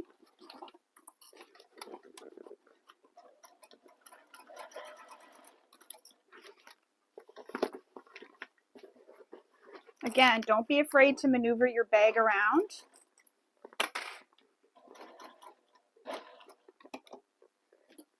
Just going to make sure my gusset seam stays flat.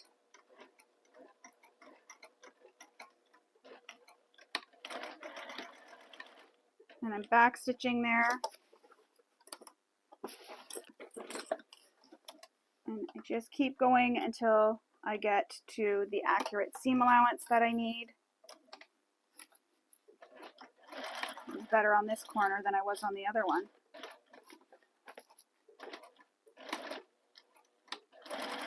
And again, I'm back stitching in that corner just for some extra security. You don't have to if you don't want to, but I just feel like it gives that little bit of extra security in the corner.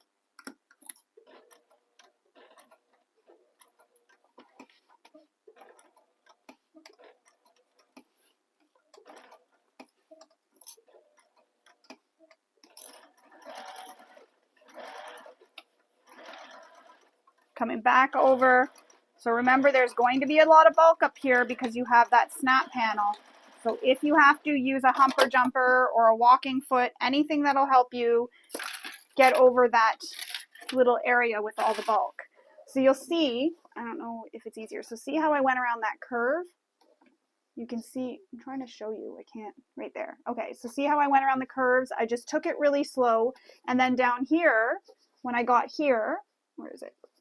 You can see I backstitched right here in these corners and I went up the curve. So I was measuring with my machine, checking to make sure I had the accurate seam allowance. So I'd come across here, came up to it, backstitched to lock that in, and then came up and backstitched here as well.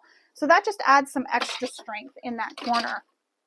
And it just makes it a little bit sharper so that when your bag is done, it's a little bit sharper there. So now you can add snips in the curves because that'll help those curves turn nice. If you have pinking shears, you can use pinking shears. So just trim it down a little bit.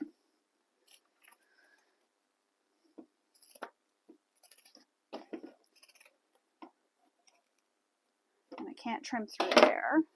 So out, I'm going to have to use my other scissors. I just find sometimes with my pinking shears, it's a little too thick and I can't squeeze the pinking shears enough. I don't have enough strength.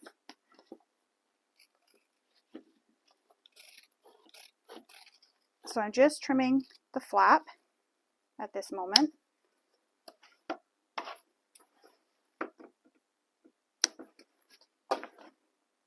Careful not to clip any stitches. If you do, go back and stitch over it.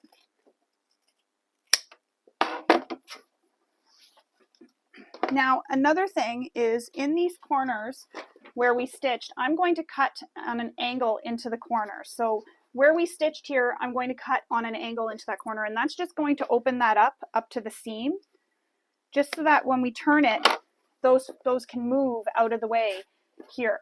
And I'm going to cut some of that excess bulk as well out of the way, just because we don't need all that excess bulk there. So I'm just trimming away the excess bulk. Just be careful not to cut your stitches.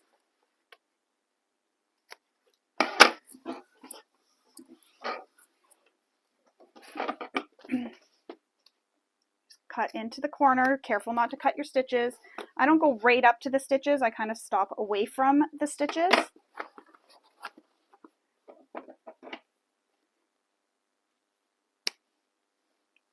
Just trimming all the bulk away.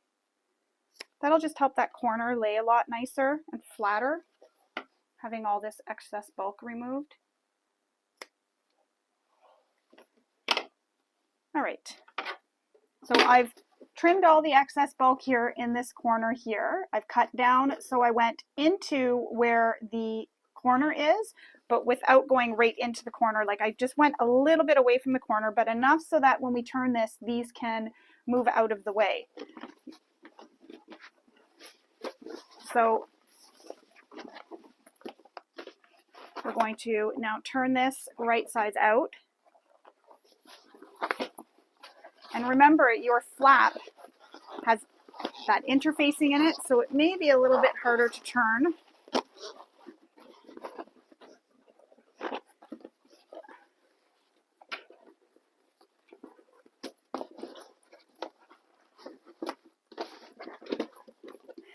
Oh, I'm trying to reach in through the bottom of the bag.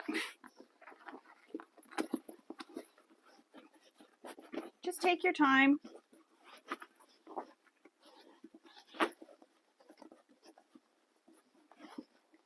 If you feel like there's still too much bulk up in there, which I feel like there is, you can trim it down a bit more, so bring the flap back out. I'm going to trim those just a wee bit more. I think I'll use my regular scissors because I feel like I don't get as close with my pinking shears. Just feel like there's a little bit too much bulk there still.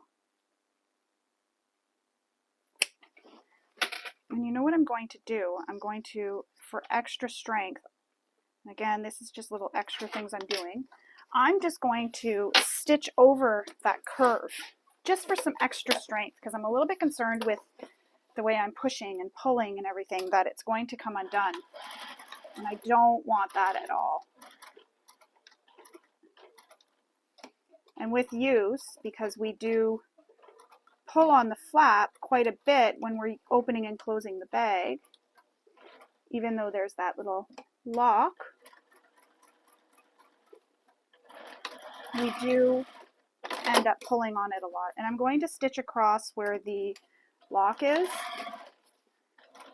This is just all for extra security.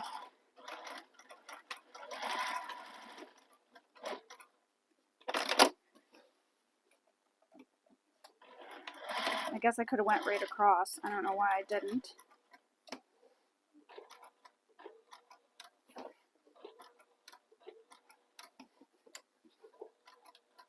And again, you don't have to do this. This is just a personal preference, just so that I can have some extra strength there up in that curve. So just where the curve is, I just wanted that extra bit of hold and strength, I guess you could say. So again, get that flap turned. This is going to be the hardest part of the bag, I'm sure of it. Getting that turned out. I will use my turning tool to get that poked out. So turning tool in there and poke that out. Just be careful, don't poke too hard because you don't want it to break your stitches or anything.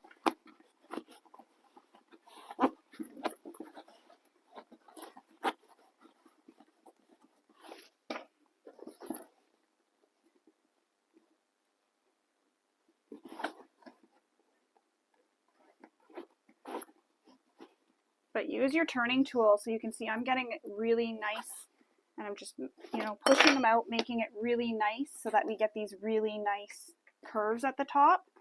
This is your opportunity to really get them to how you want them to be and push everything out.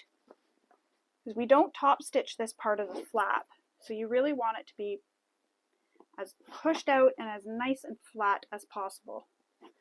If you're using the quilting cotton, you can take this to your iron after and give it a really good press. I'm not, so I'm going to have to put clips all the way around to clip it to help hold it in place.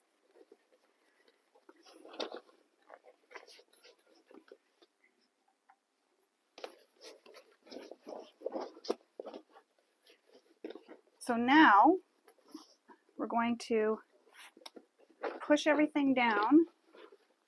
Get everything flattened out. So remember, we cut this bulk here in these corners.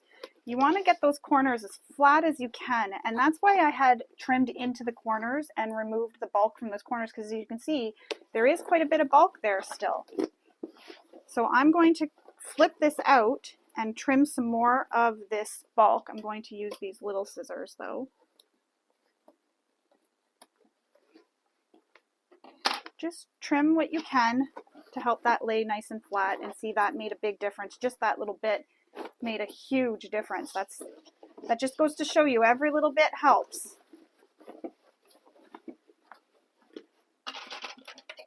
Anything that you can trim away without cutting any stitches, go ahead and do that. Now another thing you can do if you feel you need to is hammer to flatten the seams. Use a seam whacker and flatten your seams.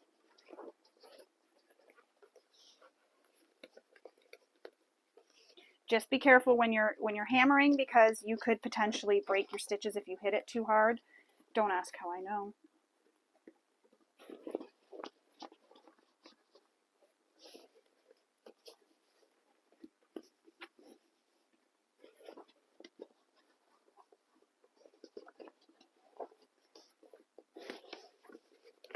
All right, so now I'm going to add some clips because I've got that.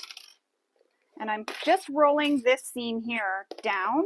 I'm pushing the lining down into the lining of the bag.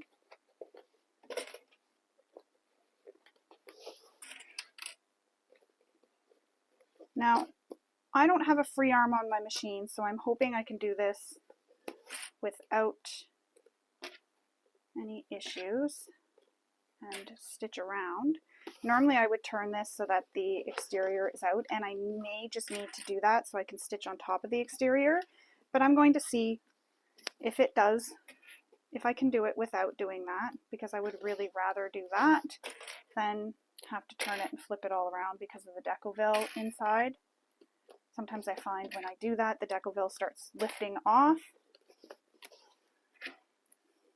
but I can always use my little iron and iron it back on if I have to. And I'm really loving this bag. Look at this. I know the clips are on, but I mean, this is gorgeous. Stunning little bag. All right, so now I'm going to try and top stitch this.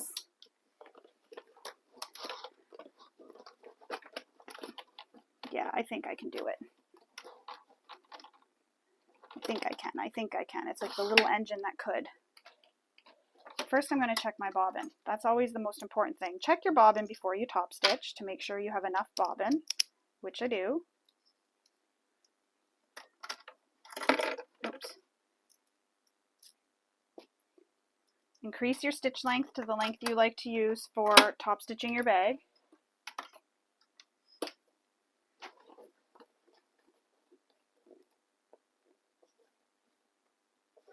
And I'm just seeing something here that is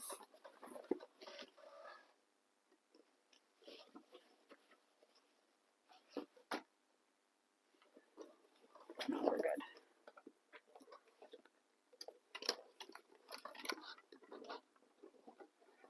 All right, so I'm going to try to top stitch this on this machine. As you can see, I don't have a free arm, but I think I should be able to do it, or I hope. Just make sure your lining is out of the way so that you're not sewing the lining incorrectly.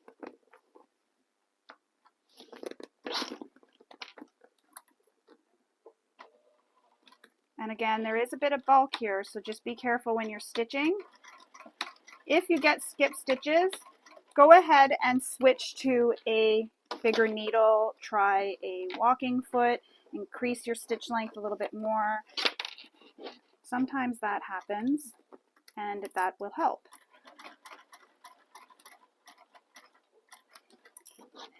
It is so awkward to stitch this way.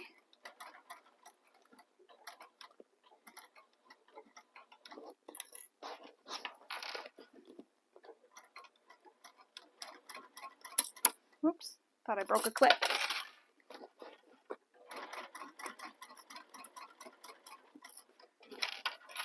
So it's a little bit awkward to stitch this way, and it kind of hurts my hands a little bit trying to maneuver this fabric around, but I'm doing it. Yay!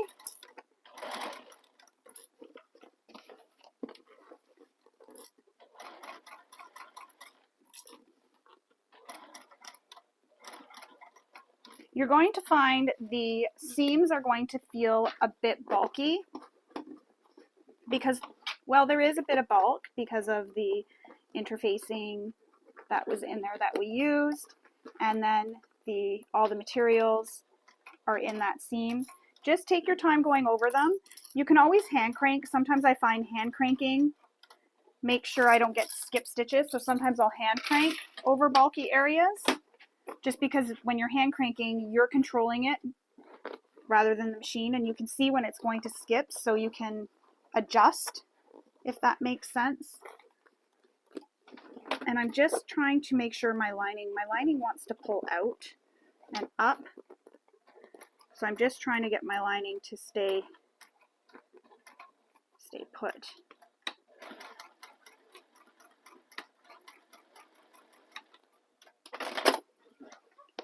can't believe I did it. I got all the way around without having a free arm. Woohoo!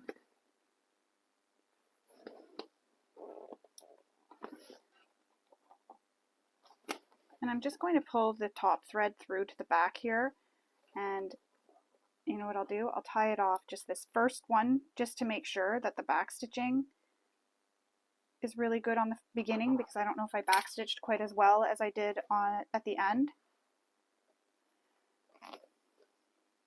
So it's just pulling it through and tying them off. You can do that to both sides, pull them through and tie them off.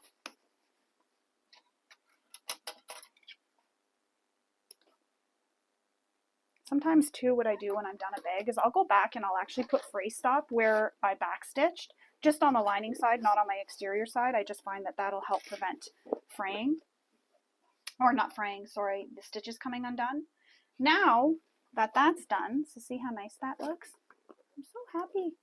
It looks so pretty. We'll end up shaping the bag after, but I mean, it's coming together and it's looking so gorgeous. Now what we need to do is we need to bring the bottom out of the lining, out of the zipper pocket. But before we do that, we need to install, if you're like me, we need to install that last half of your magnetic snap. Now, if you have, or not magnetic snap, twist lock. If you have a twist lock that has a pretty side to it, so a side that doesn't have these prongs, and you want to go all the way through your slip pocket to this side, you can. But I'm going to lift out my lining and I'm going to place it there. But to do that, I need to close my bag.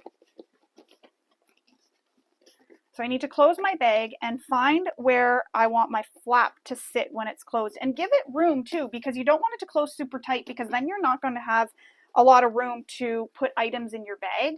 So you want it, I mean, you want it to close tight, but you don't want it to be too tight where there's no room for anything in your bag and you have, you know, you don't have the space when you put things in it. So kind of be, you know, use your best judgment and make sure that the flap is nice and straight and everything's straight. I think I'm going to go with that amount of opening, because that'll still give us a little bit of room when we use the bag. I'm going to mark it with this chalk. Hopefully that works. Yeah, mark it with the chalk, and that's how it's going to look on both sides, which I think I like that. Yeah, I like how that looks. Yep, I'm happy with how that looks. So I've got my mark there. Now I'm going to take my washer and I'm going to make the marks for where that is. So first I'm going to, oops, what was that? Did this break? No. Oh, it's a screw. It's an extra screw. Always get an extra screw with the hardware, and I keep them because you never know when you're going to need an extra screw somewhere. So on the second end. So I'm going to take this and center it over that little line I made.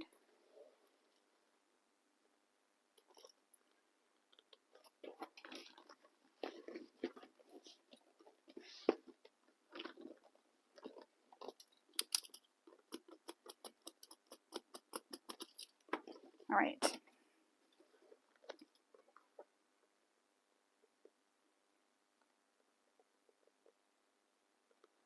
So I'm just centering this as best I can.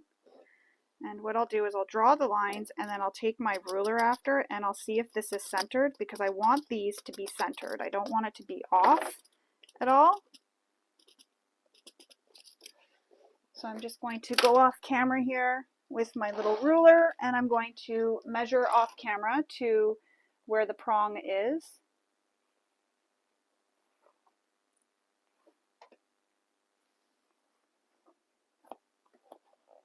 And I can't believe it, but that's like dead center. That's crazy. I've never had that happen before. So it's dead center. Now I'm going to cut the slits. I'm moving my lining out of the way, and I'm reaching in, and I'm making sure there's no lining in my way, so it's pulled completely out. And then I'm just making those slits, and I'm trying to avoid cutting where the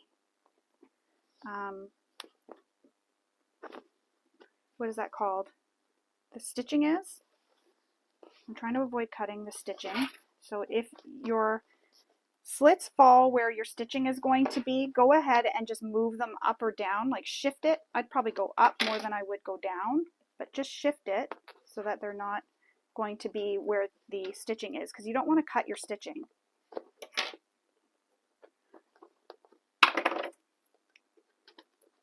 There we go. So before I set that, I'm going to flip this down and I'm just going to check it out and see how it looks, and I'm liking how that looks. So now I'm going to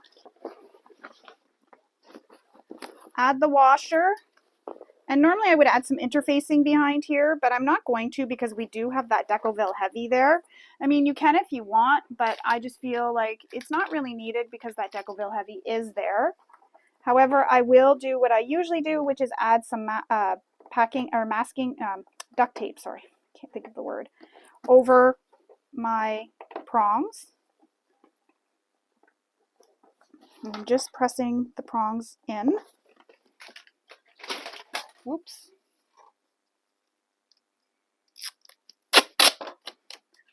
So some duct tape over the prongs. I need to clean my tape scissors. They're sticky.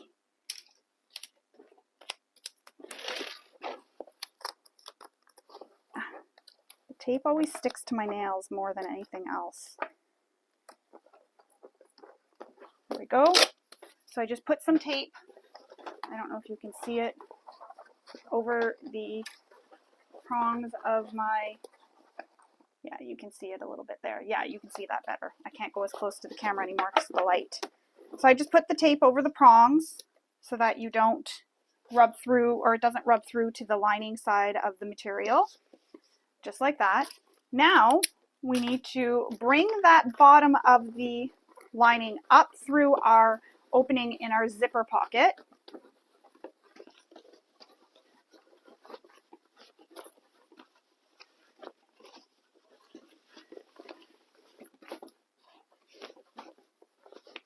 And we're going to line up the bottom edges, clip them in place. Just make sure you're lining up the bottom edges of your lining and not your pocket, because remember the pocket bottom is there too. Clip these all in place. I'm even going to line up the center point so everything stays nice and even.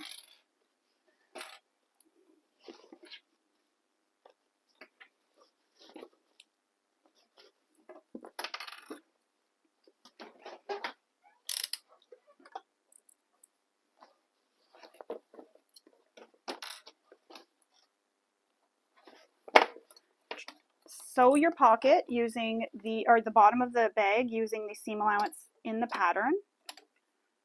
Why is my machine? Oh, my machine came unplugged. Probably my foot probably hit it. So stitch along the entire bottom edge. And it'll probably feel a bit awkward because you do have the flap sort of here in the way. So I'm going to just push this down so you can see what I'm doing. My camera looks like it shifted a little bit. There we go. Must have gotten hit at one point. All right, so there we go. Now we need to box the corners. So pull the corners out. Try to get the lining out as much as you can. I know it's stuck, but pull it out as much as you can. You're going to take these seams and match them up and nest them. Nesting means one's going to go to the left, one seam, and one seam will go to the right. Put a clip there, and then we'll sew across that. So again, nesting the corner seams, or the bottom seam with the side seam. Sew all the way across.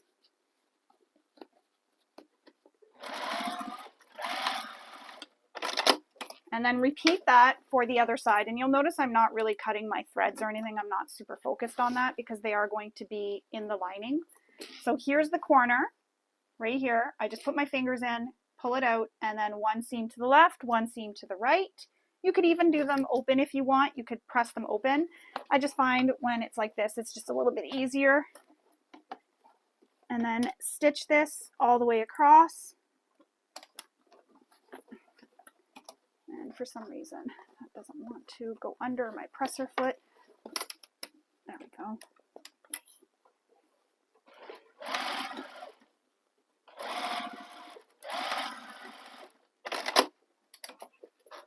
Push that back down into your bag so you have your lining sitting inside your bag now. And you have your boxed corners, so it goes into the corners, just like that, so you can smooth it out. And now we need to pull up the lining zip pocket, and we need to turn this under. Here I will snip this thread because it's a little too long for me. And we're just going to turn this under.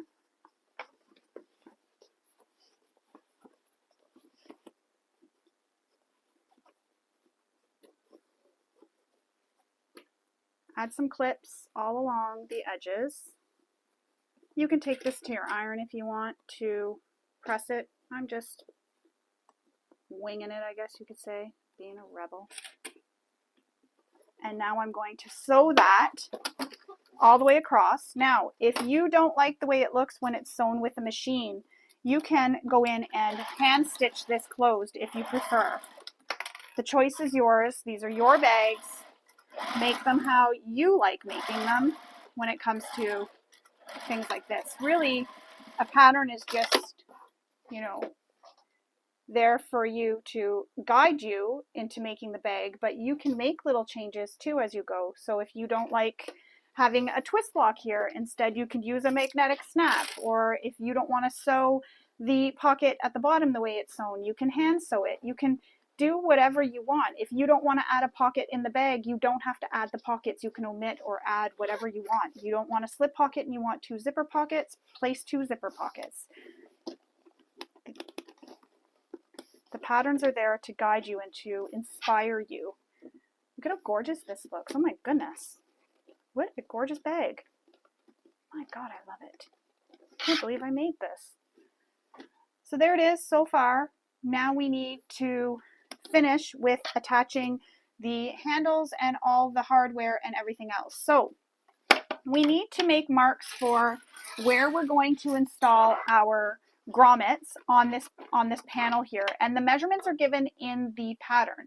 So to install them, she has measurements given from the center points, so from the sides here and over, and from the side and over, and where you're going to measure from the side, from the seam. So you'll want to pay attention in the pattern for where that is. So I'm actually going to go off camera, I'm going to make my measurements and then install my grommets, and I'll come back and we will continue on with making our strap panel. So I've installed those grommets using my tools that I need to install my grommets. So always follow your manufacturer's instructions for installing any hardware. So this is how it looks on the exterior, and this is how it looks on the lining. And you're measuring from the side edges over, and then there's a measurement where these need to be placed apart from each other as well. And my grommets may look a little bit different because they're different grommets, but that is how they look. And mine seem to be a little bit bigger than the other ones that I normally use because it's a different grommet, but I really like how they look. And when you close the bag, this is how it looks. So I'm going to put the bag to the side for now. We're going to move on to our strap panel. Now, for the strap panel, there are 2 different ones that you can do, and that'll depend on your chain. Some chain links are bigger and some are smaller, and my chain links are a little bit small. So I'm a little bit worried that if I go with the other way of folding the strap, that it's going to make this a little bit hard. So instead, I'm going to do it this way, where you have the line drawn down the center, the entire length of the strap. And then what we're going to do is fold this directly in half. And I'm going to use some double-sided tape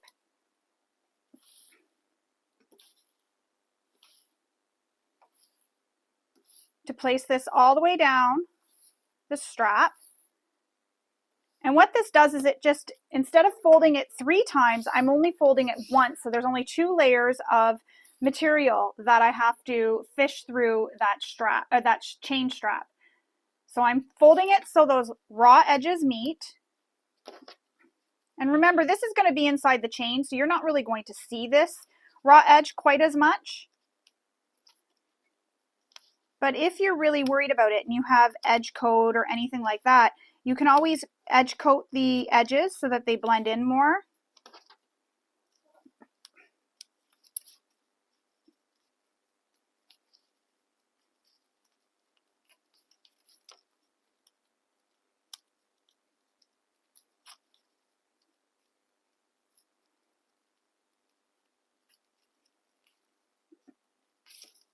So I'm just pressing the long edges together. That's what you're seeing me do here.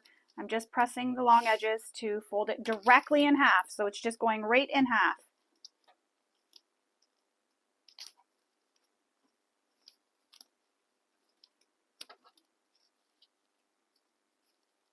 And then what we'll do is we'll stitch down that long raw edge, and that'll just help hold it all together.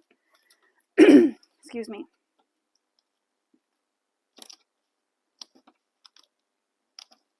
So now I'm going to stitch down, after I get this all pressed, the long raw edge using the seam allowance given in the pattern. And again, this just helps because it's not as bulky for me to fit through that smaller chain link. And I did piece my strap together because I didn't have enough to make a long strap. And it should be okay going through the chain link because it's not too bulky, because now I don't have the three layers that were folded. There's only the two. Now my strap, I didn't fold it very well. I can see some that doesn't match up raw edges.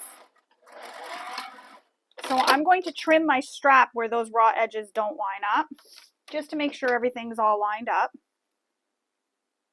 And you can do the same thing if you want. I mean, it's going to be inside the chain. You're not really going to notice it quite as much, but just being a perfectionist.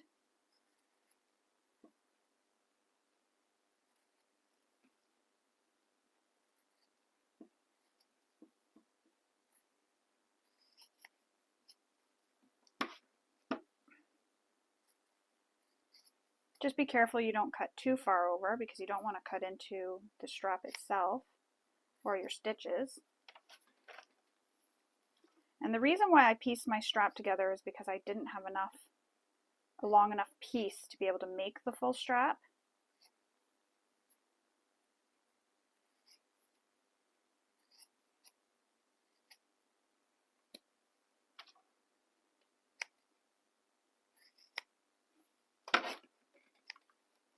And I think that's good. I mean, it wasn't really a lot that I cut off, but just enough. Now you need your chain. And what you're going to do is take the one end of your strap and bring it through your chain.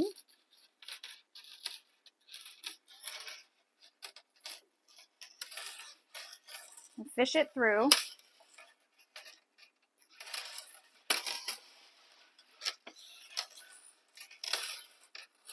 And I'm just bringing it all the way to the end, and I'm going to leave a little on the end.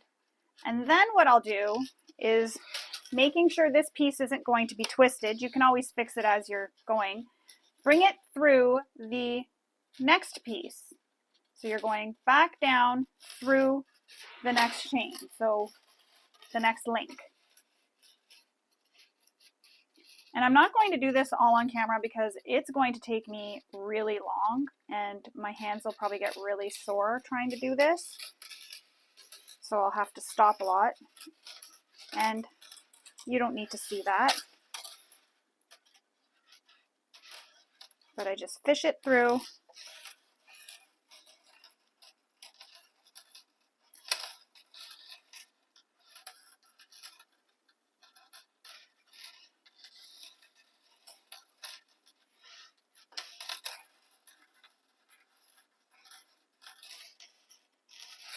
So it's looking like that.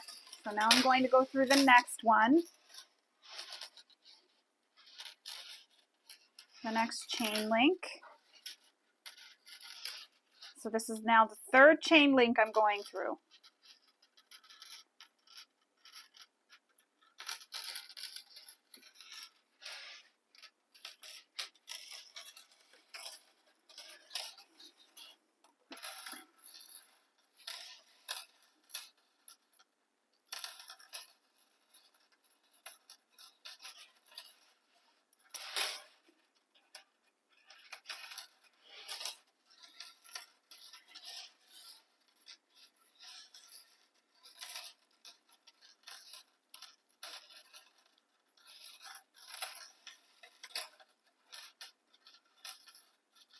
And you'll just keep going all the way until you reach the end, and you got to make sure that that's not twisted or anything. All the way till you reach the end. So I finished fishing the chain strap through the chain, and I went off camera to finish that because I knew it was going to take me really long, and I really didn't want that being recorded and you sitting through that whole time of the video watching me do that, because it took me longer to fish this whole thing through than it did to make the whole bag. So I thought I'll go off camera because I also need to stop between doing it. So I did a little bit, went off, let my hands have a break, and then came back and did a little bit more. And that's just because it was causing a lot of pain in my hands. This kind of work I would normally not do. Normally what I would do is skip adding this chain strap in the middle of the chain and just add the chain to the bag. That's because I just know how hard it is on my hands, so it's just easier for me to do that. But for this tutorial, I wanted to do it exactly as the pattern is written. However, if you're like me and you know that you can't do this and it's just going to cause pain for your hands, don't add the strap in the middle of the chain. Just add the chain to the bag. I promise it will still be just as gorgeous as it will with the strap in the middle of the chain. And you'll feel much happier because you haven't put yourself through a lot of pain trying to get that fished through. And you'll feel happier too because you didn't sit there for as long. But if you do want to try it, take your time, maybe even do a little bit one day and come back and finish it the next day. It's not a rush. Take your time and you'll be much happier with it. So now that this is done, we need to add it to our bag. And what we're going to do is open up our bag and we're going to fish it through this first grommet, which is closer to the lock panel. So fish it through the first grommet. So from the top, we're going to go down through the grommet, pull it through a bit, and then bring it up through the grommet right behind it, just like that. And you may need to give yourself some slack, so keep pulling it through a little bit. Now we're going to go right across to the other side and fish it down through that grommet, just like that. Then we're going to come up through the grommet in front of that, just like that. And now we have these two ends sticking out. So we need to connect them together, and I have a little chain link here that I opened up, and I thought I had some fabric somewhere because I need it for when I'm squeezing my pliers together. Oh, I do. It's right here. It fell on the ground. So here's a little piece of fabric. I'm just going to use that so that I don't scratch my links at all. So we need to put this back together so that the two chains are connected. So what you're going to do is just add your chain link right back to your chain and connect the two ends. Now, these two loose ends here of the strap, we will get those connected together, but for now, we need to connect the chain to each other. So if your chain link is like mine, where it's kind of got this shape going to it, try to get the chain link so that it follows the same pattern. So I'm just going to push those out of the way. And then I'm going to take my pliers and I'm going to squeeze this shut. And I'm just putting this fabric around it just so that when I squeeze, I'm not squeezing around the chain link and I'm not potentially damaging or scratching it. Now, you can just use the pliers, and I've done it before, and then I just buff out if there's any teeth marks from the pliers. I just buff it out because sometimes we just need to do that, or I forget to add the piece of material between. And I'm just fixing it, making sure everything's nice and straight.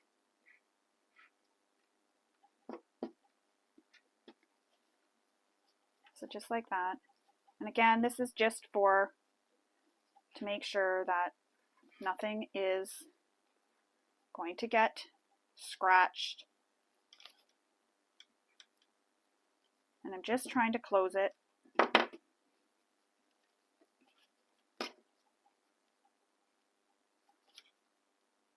I'm just going to do this just carefully where there's no teeth on my pliers.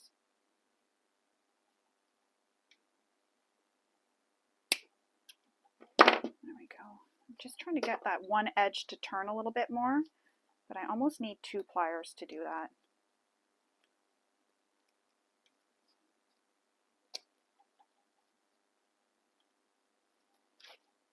Oops, got that clamped in there. And once you're happy with how it's closed, you can fix that, leave it, and now fish, if there is one area left, fish it through so that you have a complete strap. So I'm fishing one of the loose ends through that chain link, making sure again that it's not twisted. And then what I need to do, or what we need to do, is we need to pull out some of this strap here. So I'm just pushing the chain down. You can see here I'm pushing the chain down. So I have the strap exposed. Now you can hand sew this little box stitches that you're going to do, or you can go ahead and sew them with your machine. The reason you have both options, it's just with what you're comfortable doing. I'm going to machine stitch it. That's why I'm really pushing these out of the way so that I don't hit it with my machine. And the other thing you want to make sure is that your strap isn't going to be twisted when it's complete. So make sure they're both facing the same way.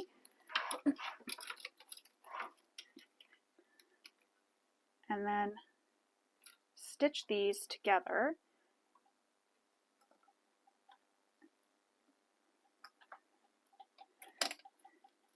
Something's making a lot of noise on my machine. I think it's this extra thread here.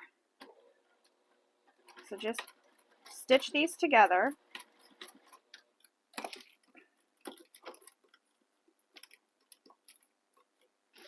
And just be careful that you don't hit any of that chain. That's why I was saying push that chain out of the way as much as you can.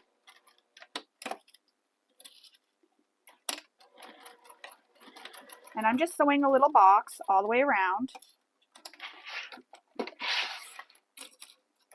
making sure that chain stays out of the way.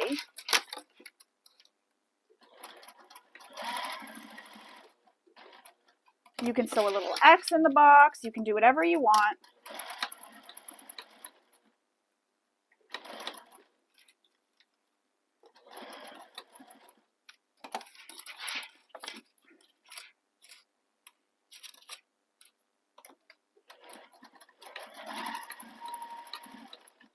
You just really want to make sure that you get that stitched together so it doesn't come apart in use.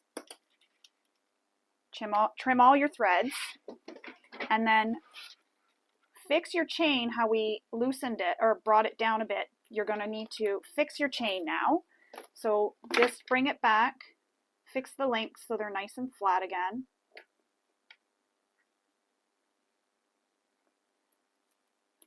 You may need to pull the strap through to fix your links.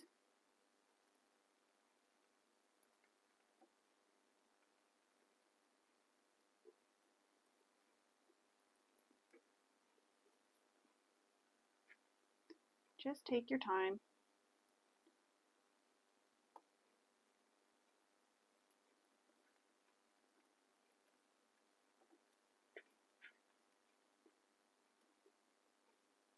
So I'm just fishing it back through. Again, this is really hard on my hands.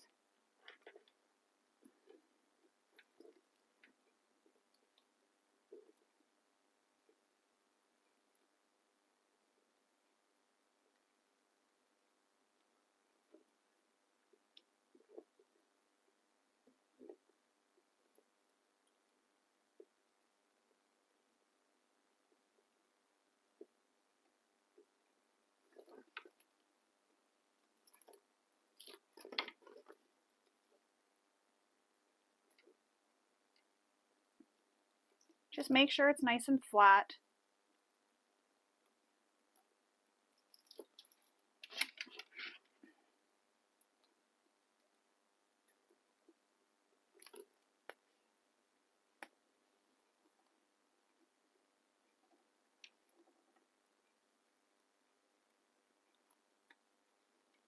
Just trying to push this through. There we go.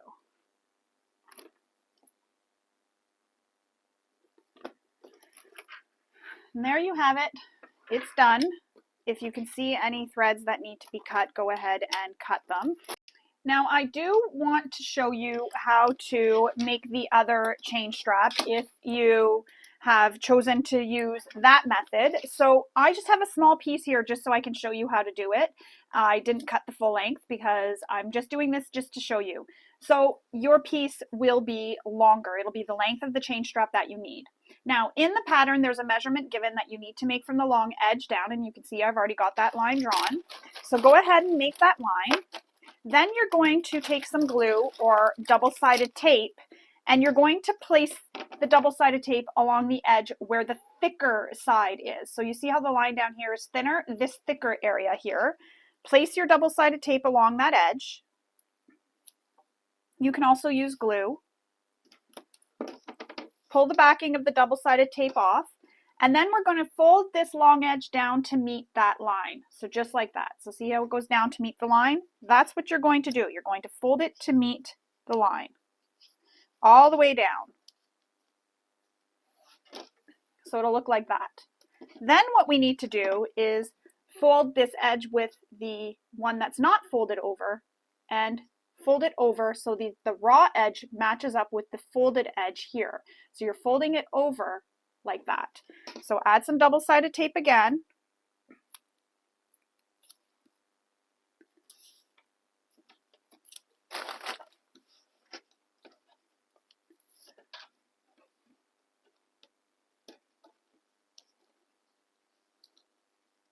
All the way down, press it so that that raw edge here lined up with your folded edge, and it's going to look like this when you're done. But of course, again, yours will be longer, but that's how it'll look. Once you have that all done, you can go ahead and then top stitch from the edge. So the edge where it's raw edge. And you might find it's a little bit trickier to do because this is so thin, but just take your time. Cut your threads. And then it'll look like that. So I've top stitched the edge here where there's that raw edge. I've top stitched down that edge using the seam allowance given in the pattern. Then you'll just fish this through the same way as we did with this one here. You'll fish it through all the way through your chain strap, connect it the way I showed you, and then you'll be finished. Now your Chanelz Classicz Inspired Bag is all completed. The very last thing you may want to do is add some clips here to the side edges just to help shape the bag so that it stays sort of tucked in when the bag is closed. And you can leave those on overnight or for a few hours just to help really give it its shape. Once that's done, your bag is ready to take out and show it off to the world. But before you do, don't forget to take lots of photos and share it on social media so we can all ooh and ah at your bags. Also, don't forget to share it in the Facebook group too, because everybody there would love to see it. I hope you all enjoyed sewing along with me and maybe picked up a few tips and tricks along the way. Thank you for sewing with me. Hope you all have a wonderful day. Happy sewing. Bye.